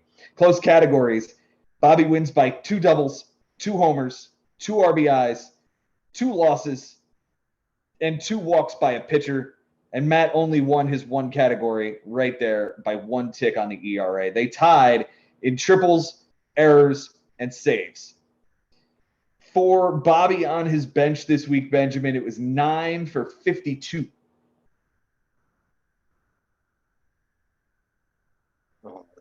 303? No way, 173. It's 7 runs, 3 doubles, 2 RBIs, 2 steals, 3 walks, 14 strikeouts, and an error. And good job on benching that error because it's the only thing that plays. And it came from Garcia. I guess it's Michael Garcia that he has recently, that Royals kid. He went 3 for 4 with 2 runs and 2 steals, but the error, which is the only, like I said, the only thing that matters. His ads this week, he dropped Brock Stewart and Steven Wilson for Kirby Yates, an inning and 2/3, 3 strikeouts, a win and a relief appearance. He added Josh Winkowski, who was bad. He dropped Austin Adams and for Austin Gombers, 7 innings, a win, a walk, 7 strikeouts, a 2.57 and a 1 whip. Dropped Angel Perdomo for Michael Lorenzen, who was bad. Dropped Michael Lorenzen, Austin Gomber, and Michael Garcia for the following 3 guys. Chris Stratton, an inning and a third, a 20-25 and a 3 whip. Taylor Walls 0 for 3, and Miles Straw 1 for 4 with an RBI and a strikeout. He dropped Straw for Colin Ray, 6 2/3, a win, a homer, a walk, 3 strikeouts, a 270 and an 090. He dropped Taylor Walls for Aaron Savale, who was benched. He dropped Chris Stratton for Ross Stripling, which appeared to be a bluff. He dropped Josh Winkowski for Brooks Raley, an inning, 2 strikeouts, and a relief appearance. He dropped Ross Stripling for Tristan Casas, who was benched. I don't know. His MVP this week is Anthony Volpe, 522 with a 542 on base percentage. 5 runs, a double, a triple, an RBI, a steal, a walk, and 3 strikeouts. The least valuable hitter is Christian Walker, 125 with a 192. 2 runs, 2 doubles, a homer, an RBI, 2 walks, 8 strikeouts, and an error. The Cy Young we're going to give to Bailey Ober here. 7 innings, a win, and 8 strikeouts with nothing earned and an 0.29 whip. The Cy Yuck we'll go ahead and give to Johan Oviedo. 5 innings, a loss, a homer, 3 walks, a strikeout, 14.40 on the ERA, and a 2.40 on the whip. Over on the other side for Matt Losi, I didn't even get Sunday stats. Well, on the week, it wasn't exactly all that much. An 0 for 3, an 0 for 1, and an 0 for 1. So that's an 0 for 5 already. Barring anything insane on Sunday, we'll just go with that 0 for 5, a run and 2 strikeouts. None of that really plays because his offense was absolutely putrid this week. That was putrid. It didn't even basically exist. I mean, they wasn't playing 9 a lot of days. He wasn't playing 9 any days, I don't think. His moves this week, he dropped Tyler Anderson for Luis Ortiz. 4 2/3, 2 homers, 3 walks, no strikeouts, a 7.71 and a 1.93. He dropped Winkowski for Andrew Nardi, a third of an inning, a strikeout, and a relief appearance. He dropped Andrew Heaney for Julian Merriweather, an inning, a strikeout, and a relief appearance. He dropped Dave Scalfani. He dropped Seiya Suzuki for Eddie Rosario, 1 for 4 with a 3-run bomb on the 30th.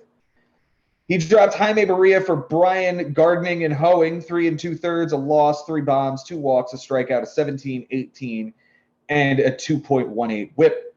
He dropped Luis Ortiz for Brady Singer, 7 innings, a win, 3 walks, 4 strikeouts, a 1.29, and a 1 whip. That was actually a really smart play on Sunday. It just wasn't enough. Like, it was just great. Thanks for Thanks for winning the ERA. Yeah. His MVP this week, I literally have written here, nobody. Like nobody. You didn't win an offensive stat. You barely won any stats. I can't possibly name an MVP when your team hit 186. It just doesn't work. The least valuable hitter is all-star Orlando Arcia, 091 with an 091, a run, a double, a homer, 2 RBIs, 4 strikeouts, and 2 errors. The Cy Young is Brady Singer that we talked about. The Cy Young is Brian Hoeing that we've talked about. So let's talk about Bobby's team. Well, I mean, we kind of didn't expect this from Volpe, at least I didn't. And I just thought, Saturday was the big, that punch in the face that, oh, there's the triple, that he needed just to potentially get that shutout. And yeah, this is a nice little run that he's been on, but does it continue with Volpe? I don't know. But as far as Bobby's team that's hitting on all cylinders, he might be going to the dance, man. I mean, he's sitting kind of pretty here, 143 and 115. That's a really, really strong record. It's 28 over, but he's cruising right now. He could very well be the buy when all is said and done. Yeah, he needs to stay around 500 around the next 9 weeks, but that might be easy to do for him. His team is really doing well, and he's really on top of it this year, more so than most years. And I think it's a playoff team. Jason Ashby joins us again. Pop-up thunderstorm? Yeah, just out of nowhere. The God said, boom. Well, we were just breaking down Bobby beating Matt Losi 17-1. It was 19-0 going into Sunday, and we talked about Emmanuel Clase taking ERA away from Bobby. The one thing we are talking about is exactly how good Bobby's team is, and I think he called his own shot when he got the 3 outfielders that went onto the IL about a month ago, and he named his team IL-10 Be Back, which was, at the time, sort of eye-rolling and whatever, and all of a sudden now he doesn't have that IL issue. Yeah. And he's back in second place after it's not really an appropriate team name at this point. No. Right. Now we need something better back for Bobby. So Bobby, change your team name.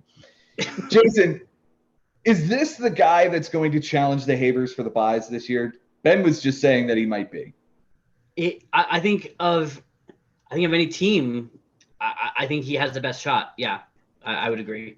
He's put together a hell of a team. I personally am going to say that it'll go as far as Corbin Carroll's health right now. If that guy misses significant time for any kind of injuries, we might see this guy fall. But right now, this is a really, really good team. And it's just really well put together, despite the fact that his rotation is Nola and friends.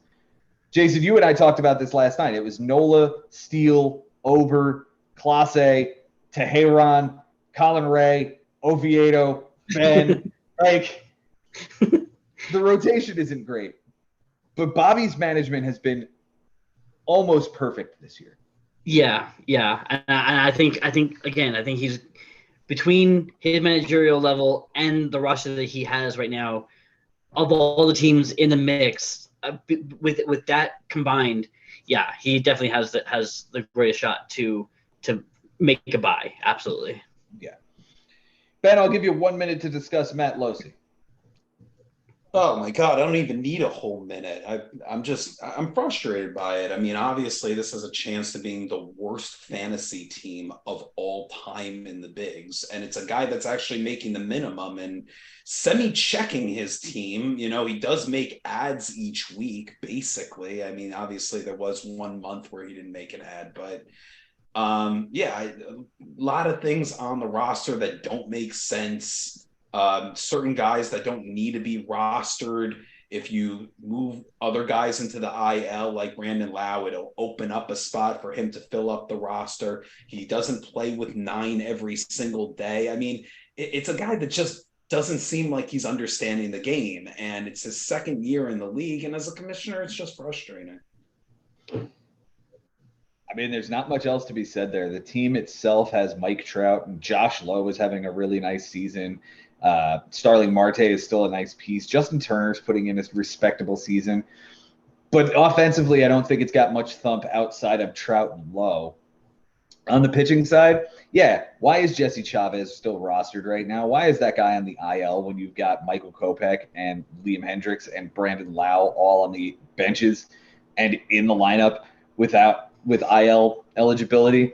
It makes no sense. I mean, we're sort of giving it away for him to now make that adjustment and then make his team better going forward. And it's just it's frustrating to even a guy like Jason Ashby that doesn't get to play Matt Losi the rest of the season. Anyone that's playing against this guy now for the rest of the season has an edge. Frank plays him. Costas plays him next week. I have a matchup against him. You have a matchup against him, Joe. I mean, McCloskey's got a matchup against him. And it just kind of makes it a little uneven for everybody else. As a commissioner, it makes me pull my hair out. I don't blame you. Yeah. Now, here's the thing. I don't think Matt Losi's going to lose out. I don't think his team is – he very well could. But when Bobby beats him 17-1 and somebody else will beat him 11-8 because just law of averages says he's not going to get blown out every single week, that could be the difference too. Yeah, it could happen. I mean, I think he's going to suffer more lopsided losses than not. Oh, yeah. I mean, I tried to shut him out in, week 2 or week 3, and I ended up going 14-5 or 15-4 on him. You know, it's not going to be a very good season the rest of the way because everybody's going to need to know, thump this guy when you can because everybody is going to. Jason, we missed out on your final match. We have the coverage during the power outage. So we got Bobby and Matt Losi in. What do you have for us to finish out your research this week? Yeah, that's going to be Josh Haber taking down Christian barely 10-9. But it does do enough to put Josh back into the top spot in the league. He jumps up from second back into first. Christian stays put at 15th. And this was interesting because it was a much bigger lead for Josh earlier in the week, and then at one point Christian actually flipped this thing and took the lead, and then Josh took it back on Sunday and walks away with a 10-9 win that he very well needed. Close categories, Josh wins by 0.001 on the batting average, 3 innings pitched, a save, 2 strikeouts, and a relief appearance. Christian wins by 2 triples, 2 errors, a win, 2 losses, and they tied in doubles and walks given up. For Josh on his bench, he goes 7 for 20.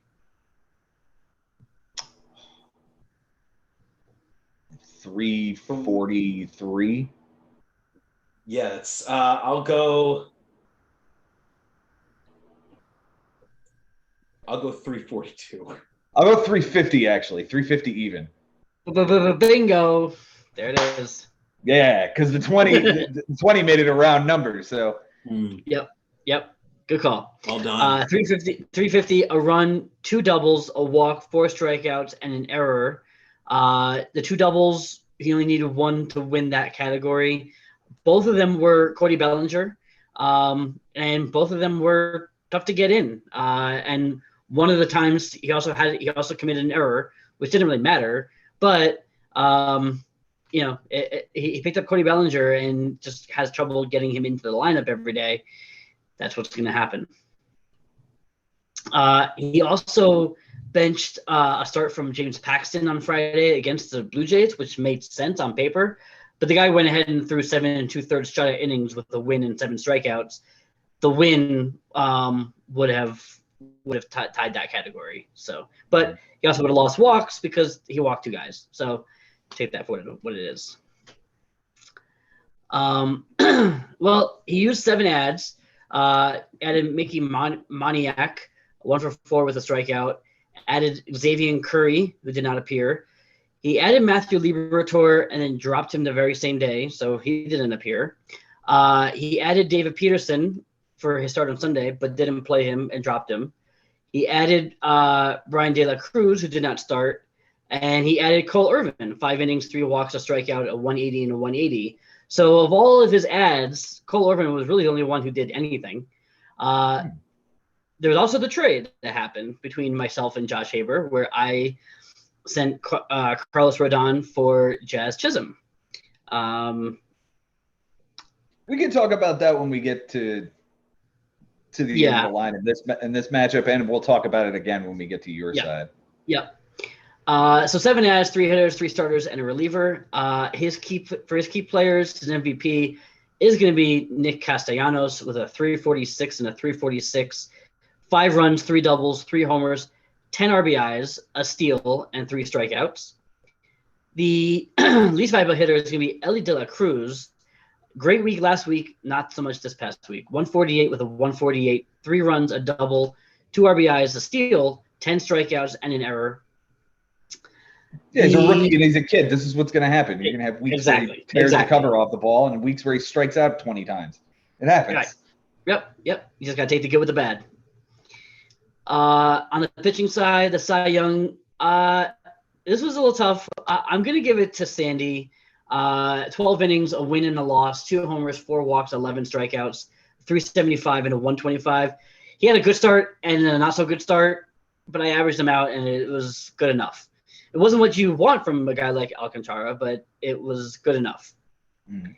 And the Cy Young is going to be Taj Bradley. 7 1/3 over 2 starts, a loss, 5 homers, 2 walks, 5 strikeouts, a 1350 and a 245. Yuck. Gross. For Christian on his bench, he goes 12 for 64. That feels like it should math. 12 for 60 is 200. It's actually really good. That has to math. I'll go 155. Yeah, I feel like it's a 150 or somewhere around there. It's a 188. Yeah. Yep.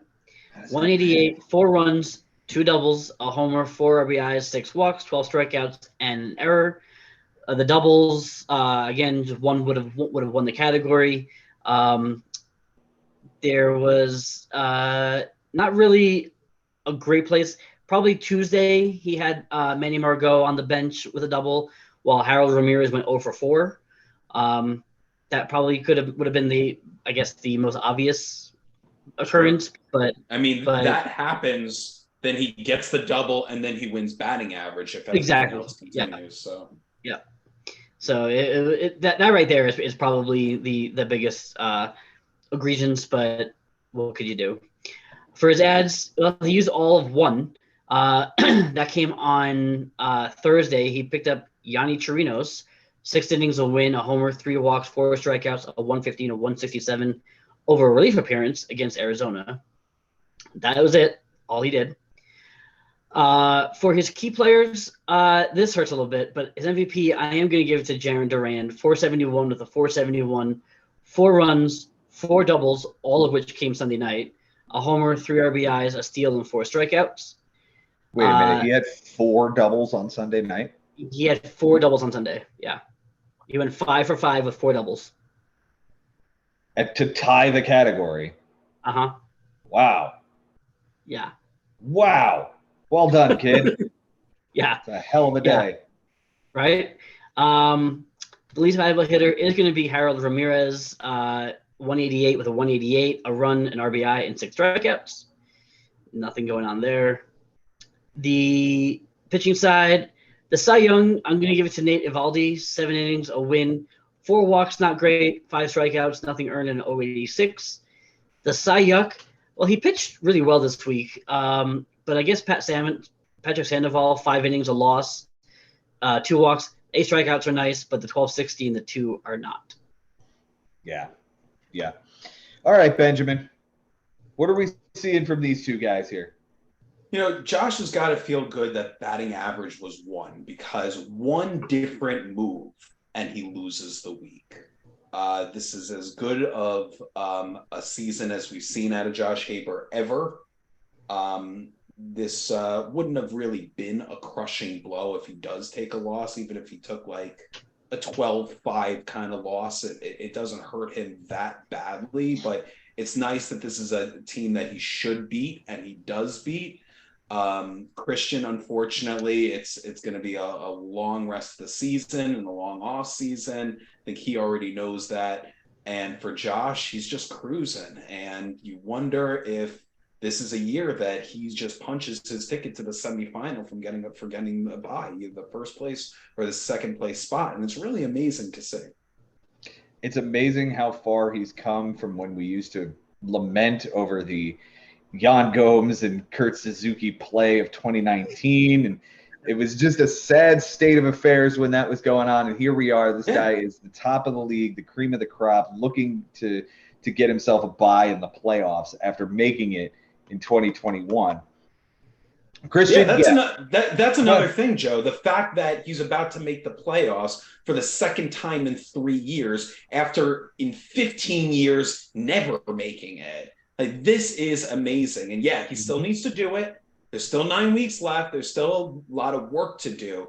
But right, like in 2019, him not checking the team when Kurt Suzuki is playing and Jan Gomes isn't, they're both on the Nationals. Like, there's something in the last couple of years that's clicked for him, and the focus is there, and the passion is there, and the belief that he could win a fantasy championship, that he could win a Bigs championship, that is actually real for him now. It's an actual reality, and it must be very exciting for him. He's hungry. He's really hungry, and he's put this team together incredibly well. Ellie De La Cruz was a great pickup. The Cody Bellinger pickup is huge for him, especially since he's pairing that guy with Rizzo now. Those two together are a really nice combination to have at first base. He traded for Ketel Marte and then turned around and traded for the pitching that he had to give up to get Ketel Marte. So Sandy Alcantara and now Carlos Rodon.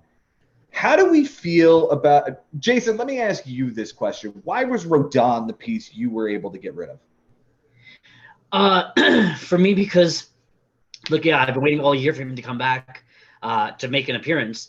But since then, between Framber, I picked up Dylan Cease, I picked up Corbin Burns. That was a three-headed monster that I never really had before. I've never really had, like, a real solid rotation like that. So I felt like I could afford to lose a guy who you don't know what he's going to bring the rest of the year, coming back from a whole half a season gone, for a guy who, when he's healthy, is one of the most dynamic players in the league.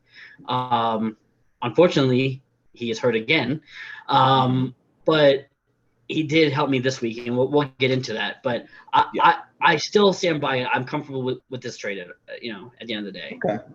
I mean, we all know why the move is for Josh. I mean, he's trying to bolster this pitching staff, and Alcantara, Rodon, and Logan Webb would be the top three there. And that seems to be a formidable three if Rodon comes back and has a season like he does. Benji, is there a weak spot on this team at this point? And if there is one, how can he improve? That would be the weak spot. I would say it is the rotation, because Sandy isn't having that great of a year. I've never really believed in Logan Webb, and Rodon, to me, is a question mark. Josh, he would tell you this himself, but there's a reason why Anthony Rizzo is on his team. There's a reason why now Carlos Rodon is on his team. What do they have in common? They're both New York Yankees. That's right. And the way he sees it, he's a winner either way. If Carlos Rodon shits the bed and somehow the Yankees don't make the playoffs, Josh will be a happy camper. I mean, he hates the Yankees as much as I do. He hates them so much that I think he would trade him not making the playoffs in the Bigs this year if it meant the Yankees don't make the playoffs this year. So he'll sign up for that. Carlos Rodon being bad on his team doesn't hurt him that much personally. Obviously, for the fantasy team, though, if he does do well, it is a very, very strong rotation going forward. And maybe this guy's actually the ace of the staff when all is said and done. And shout out to John Gray, who's had a really good season for him as well. So just a surprising season coming out of Colorado in his second year in Texas. So that's a pretty solid four. even James Paxton coming back from injury has been really solid. So there's some depth here. Mm-hmm. Yeah. Is Christian going to be a better competitive spoiler than Matt Losey in one word, Ben? Yes, absolutely. And that's all right. Words. Yes. But that's, you know what? That's a testament to the rest of this league. I mean, granted, he is 35 under 500 at this point. Josh, 35 over 500 at this point. But Christian's team might be better on paper. I wonder if the management will allow him to continue to be competitive week after week. That I am unsure of. Yeah, that was my concern because say what you will about Matt Losey, he's at least making the ads. Christian made one all week. Like, again, I guess it doesn't really matter, but like you pick up a guy and that's a guy that now Joe can't have, Costas can't have. So like, that's how you play spoiler. That's one of the ways you play spoiler is by picking up guys that maybe would have helped somebody else in the playoff hunt. So I hope Christian can maybe make a few more ads, week to week. Yeah, let's hope so. Anything else on this matchup, gentlemen? Let us move on then to the penultimate matchup this week. We're going to talk about Ari Nisman taking on Costas Paragas. Jason, we'll save yours for last. And Costas here getting himself a 12-8 win. Very important for playoff seeding if he indeed is the team that's going to crack the playoffs this year. On Sunday, Ari had a 3-walk advantage and Costas took that. Errors were tied and Costas took that one. Innings pitched were tied and Costas took that one. Ari had a 21 strikeout advantage and Costas took that one. And he had a whip advantage. Ari had a 15-tick whip advantage, and Costas took that one as well. Close categories this week. Ari wins by the home run, 9 ticks on the batting average, 2 ticks on the on-base percentage, a win and 2 losses. For Costas, he wins by the run, 3 RBIs, 2 walks, 2 errors, and a home run given up by a pitcher. They tied in saves. All right, here we go, gentlemen. Now it's time to play the real game. For Ari on his bench this week, it is a 16 for 76. I'm out. It doesn't sound that terrible, though, huh? Is it 278? 221. 211. Oh, wow. 211 with 7 runs, 2 doubles, 2 homers, 4 RBIs, 2 steals, 9 walks, and 26 strikeouts. Again, when we talk about Ari, it's where could he have gotten this, not would he have gotten this. 7 runs plays and 9 walks plays. He lost those by 1 and 2 respectively. And it's just a matter of where he was able to get those in. Right. There are plenty of opportunities, obviously. Yeah, a couple of bombs gets him RBIs. So exactly, I mean, you lose by 3 RBIs. You just need maybe 1 bomb and a double here or there, and you get that category as well. Masataka Yoshida had a bomb on Friday, while Eugenio Suarez was 0-for-3 at the utility spot. We could start there. There you go. Yeah. Couple of moves this week, only 2 of them. He dropped Brian De La Cruz for Ben. You'll like this guy, Matt Thaiss. It rhymes with ice. Nice. Thank you, Susan Waldman. Because there's a lot of 9-year-olds and 7-year-olds that listen to our program. A 1-for-3 from Matt Icy Thicey. He also dropped GJ LeMahieu for Elvis Andrews, 0-for-2 with a strikeout. The MVP this week, man, this guy was on my roster, and I probably would have liked to hold on to this particular Ray. Luke Raley, 429 with a 5.56, 6 runs, 2 doubles, 2 homers, 6 RBIs, a steal, 3 walks, and 4 strikeouts. The least valuable hitter is, in fact, Matt Thaiss, 167 with a 286 with a walk. The Cy Young, he was ice cold. 6 innings from Shane Bieber with 8 strikeouts, nothing earned in an 050 makes him the Cy Young. And the Cy Yuck is J.P. Sears, 4 innings, a loss, a homer, 3 walks, 5 strikeouts, 11.25, and a 2.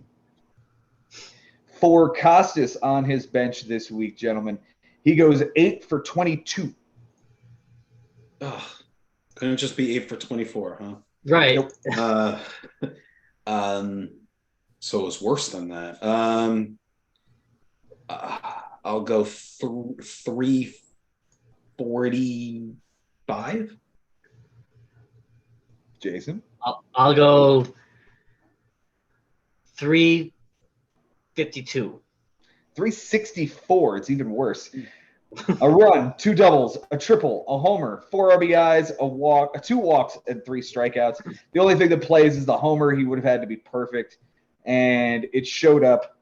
Looks like on Wednesday. It's Giancarlo Stanton, 2 for 3 with the 3-run homer on the bench. The guy has been absolutely dreadful for the better part of, I don't know, every year since 2017. So I don't blame you for wanting to keep that guy on the bench. Looks like 5 moves this week. Sam Hentges gets dropped for Brian De La Cruz. 1 for 4 with a run, a walk, and 2 strikeouts. He drops Matt Moore for Matt. Big run. Yeah, big run.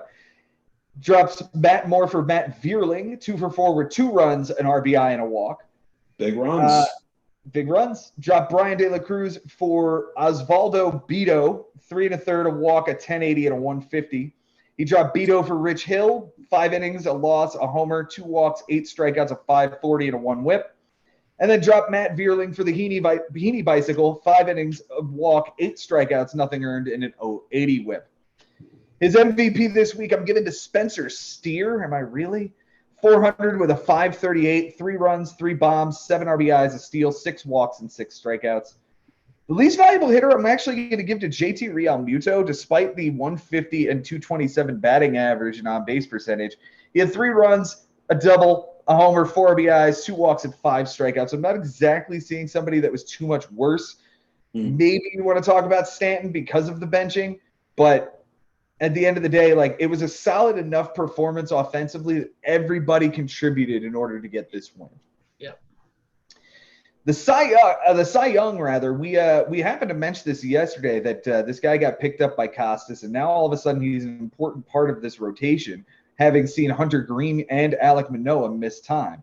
The man's name is Reed Detmers. He went 13 innings with a win, 2 homers, 4 walks, 19 strikeouts, a 208 and an 069 nice whip.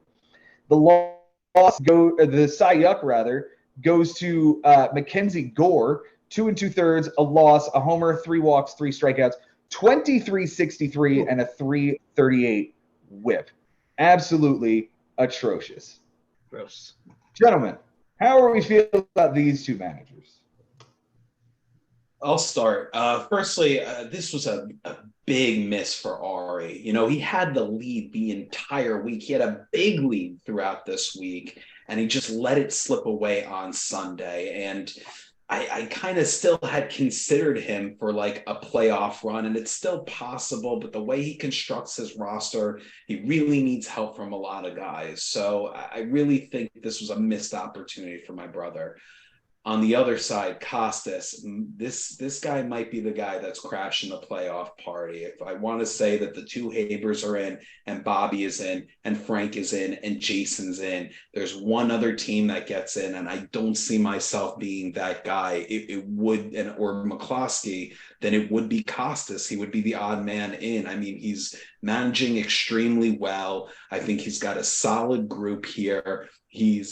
He's got some experience now under his belt, as he's been a manager now since 2020. This is his 3rd full year. He had a very disappointing last year. So law of averages, he's really, really impressed us. Where we were really scratching our head about the roster construction after the draft, a lot of us, he's made us shut up in a lot of ways. No doubt. He has definitely managed this team well enough to become a playoff team this year. I want to see him finish the job like he did in 2021 by beating out Jimmy by that tiebreaker.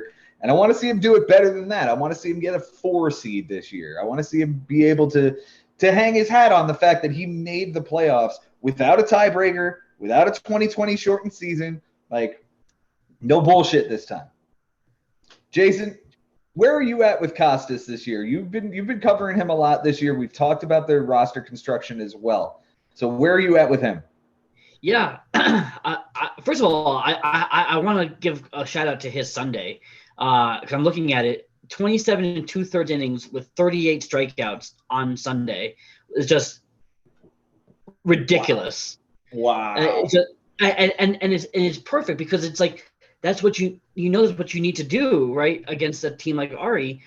You do that on a Sunday, you're gonna win, like, because he's not gonna throw. There's no way he's gonna throw 27 innings on a Sunday. So hats off to Costas for that. And yeah, the way his roster is constructed, the way he's day-to-day managing, he's, like Ben has said, he's one of the best day-to-day managers this league has. It would be a travesty for him not to make the playoffs. Travesty for Costas Paragas to miss out on the party this year. We shall see. We shall see. I'm interested to see what Ari can do here, spoiling the rest of the season. And I say spoiling because I do feel like this is an odd year for Ari, which means he's probably out of the playoff picture, especially with this particular year. He's missed quite a bit this year, and it's always going to be the question of, can Ari stick that long bench up people's nose enough times in order to win enough matchups? This year he hasn't had the greatest of luck in that endeavor, right, Ben? Yeah, no question. I mean, Ari's an every other year team. He's an even year team. He's made the playoffs in every even year since 2012, and this is 2023. So law of averages, we're going to say that, maybe he breaks that, but it's not looking like it, guys. He's got a very, very tough schedule in front of him. I'm going to say that he misses out again this year. All right. Anything else to add to this matchup? Let's move on to the final one. Jason, this is it, man. This is your 15-5 victory over your co-host, Mike Haber. How'd you feel this week? First of all, I want to give a shout out to him. Much love, Mike. I know you're going through it, and you still managed to just put me through a ringer of a week. So hats off to you, my dude, and I hope everything is well. Absolutely. Let's talk about Sunday. You guys, the only thing that changed, you guys were tied in runs scored, and you put that one to bed on Sunday. So for close categories, you won by the double, the triple, the walk, and 2 wins. Mike wins by the 3 homers, an error, and 2 saves. You guys tied in losses. On your bench this week, Jason, you went 6 for 22. Okay. A little bit worse than 6 for 24. So we'll go, I'll say 265. Benji? 268. 273 is in fact the answer, with 3 runs, a homer, 3 RBIs, a walk, and 9 strikeouts. None of it plays, sir. Very well done. Very well done indeed. The moves this week. Dropped Mitch White for CJ Abrams, 1 for 4 with a run and 2 strikeouts. Again, traded Carlos Rodon for Jazz Chisholm, who went 3 for 4, 2 runs, a double, and 3 RBIs the day you traded for him that Monday. But we will talk about the fact that he's back on the IL and perhaps for an extended period yet again. Then the move of the week and probably the move of the season, you dropped CJ Abrams for Domingo Germán, who threw a perfect game with 9 strikeouts. It is, in fact, the move. I'm going to call it the move of the year. There's nothing else that anybody could do that would be better, short of 5 homers in a game. Dropped Taylor Walls for Alejandro Kirk, 1 for 3. Dropped Aaron Hicks for Nick Madrigal. Dropped Clark Schmidt for Miguel Castro. Dropped Alejandro Kirk for Ezekiel Tovar, 1 for 3 with an RBI and a walk. Dropped Lamont Wade for Jose Miranda, over 2. Dropped Nick Madrigal for Zach McKinstry, 2 for 5 with 2 runs. And dropped Griffin Canning for Jose Quintana, who was on the IL but will be returning to pitch for the Mets, I assume, imminently. Yes, sir. Your key players this week, we're going to start with Christian Yelich as the MVP. 304 with a 448, 7 runs, 2 doubles, a homer, 6 RBIs, a steal, 6 walks, and 4 strikeouts. The least valuable hitter is, in fact, that second-round pick of Pete Alonso, 167 with a 286, 4 runs, a double, a homer, 3 RBIs, a steal, 2 walks, 3 strikeouts, and 2 big fat errors. The Cy Young is Domingo Germán with his perfect game, but who in the fuck is Andrew Abbott? He's a cousin of Hey Abbott. Yeah, he's been absolutely incredible for me. I'm loving this kid. 13 2/3 and 20 strikeouts. That is absolutely disgusting. Absolutely disgusting for those first place Cincinnati Reds. Yeah, and he did it against the San Diego Padres lineup. That was crazy. I almost didn't start it, but I was like, what the hell? Why not? Yeah, the same thing with the Herman start. Like, oh, well, it's against Oakland. May as well. It might be good. And you fall into a perfect fucking game. The Cy Young, I guess I'm going to give it to Scott McGoo. 1350 across 2 relief appearances with a loss and a save. But you pitched pretty damn well this week, sir. Very, very good this week to get a 15-5 triple up. Thank you, sir. For Mr. Haber on his bench this week, he goes 13 for 55. Oh.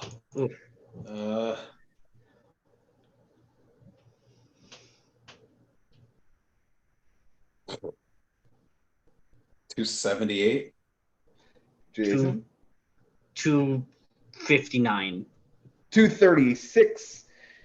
It's late, boys. 8 runs, 2 doubles, a homer, 4 RBIs, 4 walks, 11 strikeouts, and an error. The doubles play, the walks play. He lost both of those by 1. The doubles, let's see, we got a Carlos Correa double on the bench with Duran over for at shortstop on Friday. That one is just to tie the category along with a walk there that day. So Friday might have been the day to move things around and get Carlos Correa in. His moves this week, he dropped Will Vest. He added Michael Soroka. He dropped Eddie Rosario for Brandon Marsh. 2 for 3, 2 runs, 2 homers, 3 RBIs, a walk. Fuck you, Mike Haber. Brandon Marsh does that for him. He drops him the next day for Matt Bush. 2/3 of an inning, a loss, a homer, 40-50 ERA, and a 4.50 whip. There you go. That's what you get. That's universal karma. And then DFA'd. Exactly.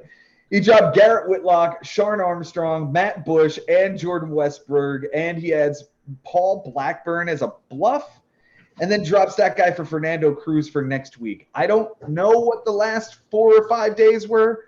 I'm just going to go ahead and chalk that up to you've had yourself a hell of a week and a lot on your plate, and we won't question much here. The MVP of the week is the guy who won him the only category he won this week that he could control is home runs. Ezekiel Duran went 286 with a 310, 4 runs, a double, 3 homers, 4 RBIs, a walk, 13 strikeouts is hideous, but the 3 homers does win him that category, and it is the difference between the two of you. The least valuable hitter is Cedric Mullins, 158 with a 227, a run, an RBI, 2 walks, 7 strikeouts, and an error. The Cy Young I'm giving to AJ Puck, mostly because you traded him to him, Jason. An inning and 2/3 with 2 saves, all clean with 2 strikeouts and 2 relief appearances.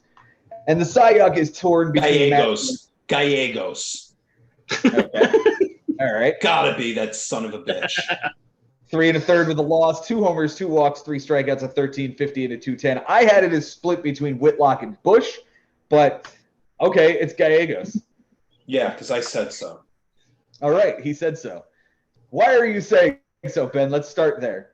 Well, because Mikolas gets that win if this guy has half a foreskin. Like, it's extremely frustrating seeing wins disappear from me consistently last week. What?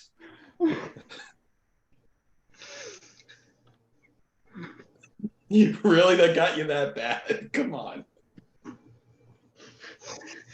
If that guy has half a foreskin is the Brandon Nimmo penis line of 2023, sir. That's the win right there. Oh, he broke me. Good job. Good job. Jason, this is your opportunity, man, on the backs of the broken foreskin that is Giovanni Gallegos. I don't know how to follow that. But yeah, look, this was like me and Mike have always had really classic epic matches. Like we've always loved facing each other. Like I don't know that we've ever had this ended with this big of a variance in score, but it was a lot closer than it seemed. Like going into Sunday, like I think it was OPS, average, doubles, wins, losses, like everything was still up for grabs going into Sunday, and neither of us knew what to do. Like, do I start people? Do I bench people? He did tell me Blackburn was. I don't know if Blackburn was a a decoy, but he didn't seem like he was ever meaning to start him. And I kind of knew that, so that's why I went ahead and threw Abbott anyway, and it paid off. Except that he didn't get the win. I was really hoping that he was going to get the win, and the Padres actually ended up blowing it first. So, but look, it was fun. It's always fun playing Mike, and I'm over the moon that I was able to get a triple up over him. Probably the biggest win I've had in quite a long time. So I'm pleased with myself. Again, Mike, my heart is out for you. I hope everything is going well. Yeah, Mike, we love you, man. Get back to it as soon as you can, but not a minute before you possibly can, my friend. It's been a wild ride this week, and to be honest, I think this is one of those wins that when the season's over, you're going to look back, and if you're in the playoffs, Jason, this is the one that you're going to look back and go, I really needed this one in order to get there. Yeah, absolutely. This is, I mean, I'm actually going to look at my schedule because I don't think I've had like this big of a win, right? I mean, I beat McCloskey 15-6. That's it. This is the biggest win that I've had all year. So This is right now the win of the year for me. Now, law of averages says this might be a down week for you, so I would try to mitigate as much as you can. Obviously, you want to just piggyback off the win with another one. Who do you have this week? I'm facing Mike Sherman. And look, I already have a triple and 2 steals, so I'm feeling okay. It's Monday, it's early. But I feel pretty good. All right, Mike. I feel like your team is definitely strong enough to make the playoffs this year, and it's a question of whether or not you, your brother, or both get the buys this year, in my opinion. Ben, if I were to give you 10-1 odds that a Haber makes the final, are you taking it? Of course, easily, but I would even go crazier and go 5-1, just that both do. And just piggybacking off of what Jason said on his matchups against Mike that have been epic in the past. I don't know if you recall this, Jason, but in week 1, you beat him 12-7. I recall a text message from Mike Haber in our group thread saying, Arenado, enough. Like you just tortured him last year. Yes, I do. And then in week 16, he got you back, but it was only by 1. It was like an 11-10. So you guys have had some epic matchups in the past. And this one is one that we are going to remember for a while because it's the only one for this year. And it's a triple up. And it's a big, big moment for you, man, because yes, you did have that awesome run in 2019 and you were in the semifinals. And yes, that loss in the semifinal was to Mike Haber.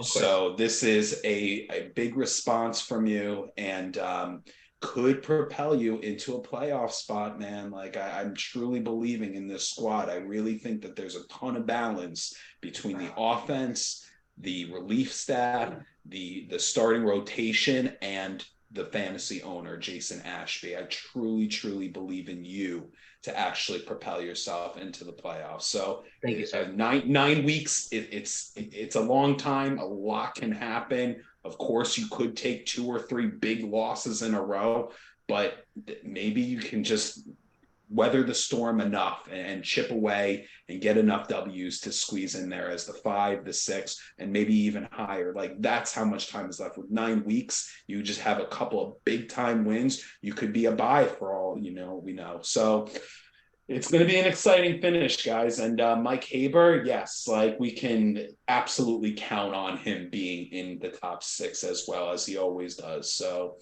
it's going to be a really awesome finish with 9 to go. Jason, one final question before we move on to managers of the week. You made the trade of Carlos Rodon for Jazz Chisholm. We touched on why you sent away Carlos Rodon. I'll give you the opportunity here to talk about why Jazz Chisholm and why that guy, given the injury history, and all of a sudden he's right back there now with an oblique.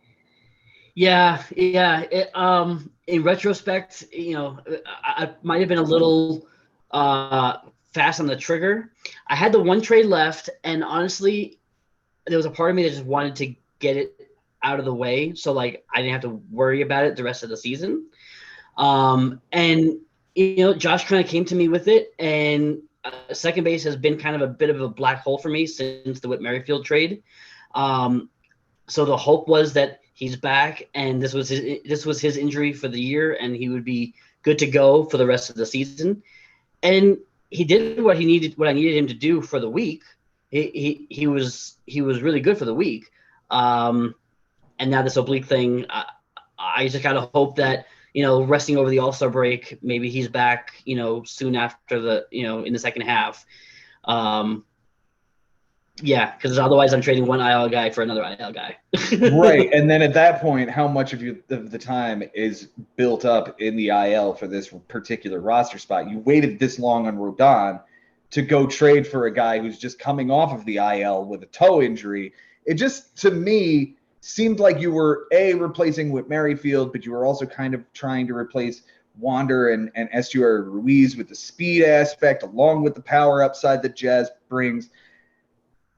I understood why it was going down, because Josh had hit me up and said, okay, what pitcher can you give me for Jazz right now? And I was sleeping at the time, and I saw him go down for Rodon. So yeah. And, literally, I definitely wasn't going to move any of the big three. I wasn't going to move Cease or Burns or Framber. So, and he wasn't keen on any of the other guys, the Andrew Abbotts or, Griffin Canning. So it was Rodon. It was basically question mark for question mark, because you don't know what you're getting from Rodon going forward. And yeah, Jazz's injury risk, but if he's healthy, he can do everything, and so it was a risk. It's a risk for both of us. And, I hope it pays off for him, and I hope that Jazz bounces back and I can get something out of him for the rest of the year. The curse of the cover of the video game continues, as Jazz Chisholm now having a missed season. Guys, I haven't done the record book for this week because I finished the goddamn record book altogether this week. So I took this week off. I will go ahead and get the next week. I'll get this week done at some point in the future. But for right now, know that the record book's done. We can have ourselves a show over the All-Star break about that. Awesome. Let's jump into Managers of the Week this week and start with our number 3. Jason, let's start with you. Who's your number 3 Manager of the Week? Oh, this was tough. This is really tough because there are some interesting candidates. And I'm still not even sold on who I'm picking here, but I think I'm going to go with Costas here for my number 3. The Sunday that he put up, after I looked at that Sunday, it just blew my mind. And he got a big win over Ari, and I think is cementing himself in the playoff picture. So I had to give my hats off to Costas. Costas Paragas, number 3 for Jason. Benji, where are you at with number 3? Yeah, I'm with Jason here. You can make the argument that Costas is number 1, but I also have him as number 3. He was behind in this matchup the entire week until he had an awesome Sunday, and he just stuck with it. And you could just tell from the ads that he makes, he's so consistently on top of his team, and that's why he got this win. My number 3 is Frank Bucco. I think shutting down Brian Leebo was a hell of a matchup this week, and I think it was really important that Frank solidify himself in the middle of this playoff picture. This is the season that he needs to close this and get himself into the finals. This is a matchup we'll look back at and say that was a really important one. Brian was getting hot. He was starting to climb the standings. Frank just pushed him right back down.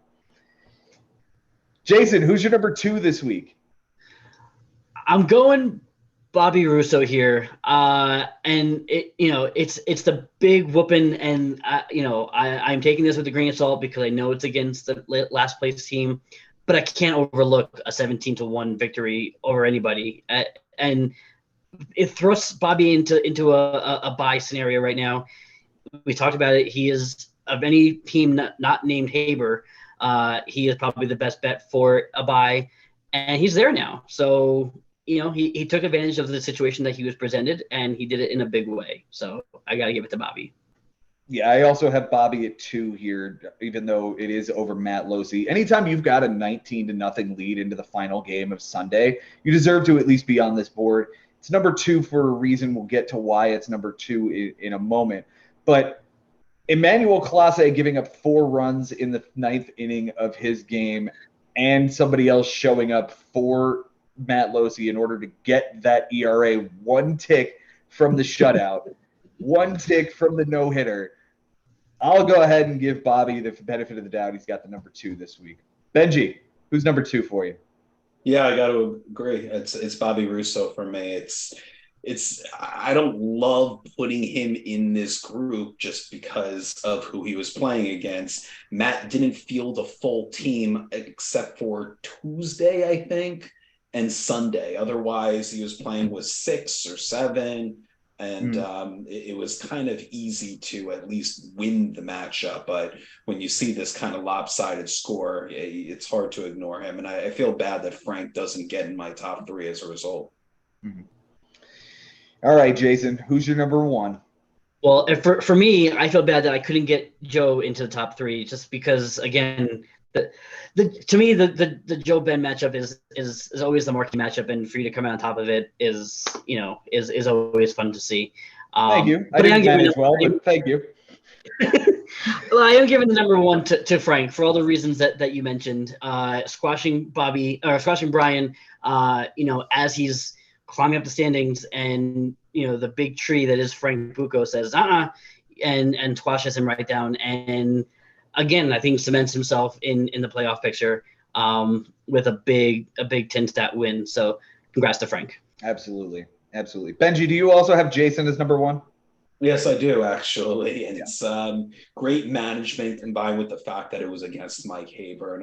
And, Mike Haber had some bad luck here with the pitching, but the way that Jason dominated the offense, it was just really impressive. He lost home runs, and that's it, and besides that, it's just basically a perfect week. Absolutely. It was well put together. The timing wasn't great given all the things going on in Mike's life, but you got to play the team that's on your schedule when you've got them. So hats off to you for putting up a great week here, Jason. And this is 2 weeks in a row that we've had you at number 1, isn't it? Thank you, guys. I really appreciate it. I hope 9 more weeks to go. Maybe I'll be a number 1 for all 9 of them. Listen, if you do that, you're definitely locking up a spot in the dance. Doubt. Yeah, that's for damn sure. And by the way, Mike Sherman also is one guy that kind of gets overlooked in this whole thing, even though we question how aggressive. They didn't need to be that aggressive on Sunday. Him doing what he did turned being behind into a win this week. Agreed. Guys, I think that's going to put a bow on week 13, and it's fucking Monday night. Thank goodness for that, huh? Yeah. Jason, thanks so much for being here, my friend. Absolutely, guys. It's again, it's always fun to see your faces, whether it's through a computer screen or at Citi Field. You're damn right. Benjamin, thanks for being here, Commish. It's been a pleasure, man. It was a great matchup between us. Many, many, many more to come. And good luck to everybody else. I mean, I hate to repeat myself, but these last 9 weeks, I think we're all going to be at the edge of our seats trying to see who is going to be the top 6 that comes out of this thing. It's going to be thrilling.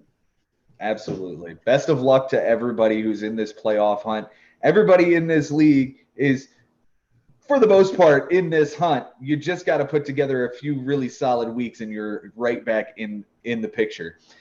To each and every one of you, thank you so much for being here. Thank you for listening, and thank you for doing what you do in this league each and every week. We would have no show without you guys writing us this story. Until next time, guys, I thank you so much again. It's been real.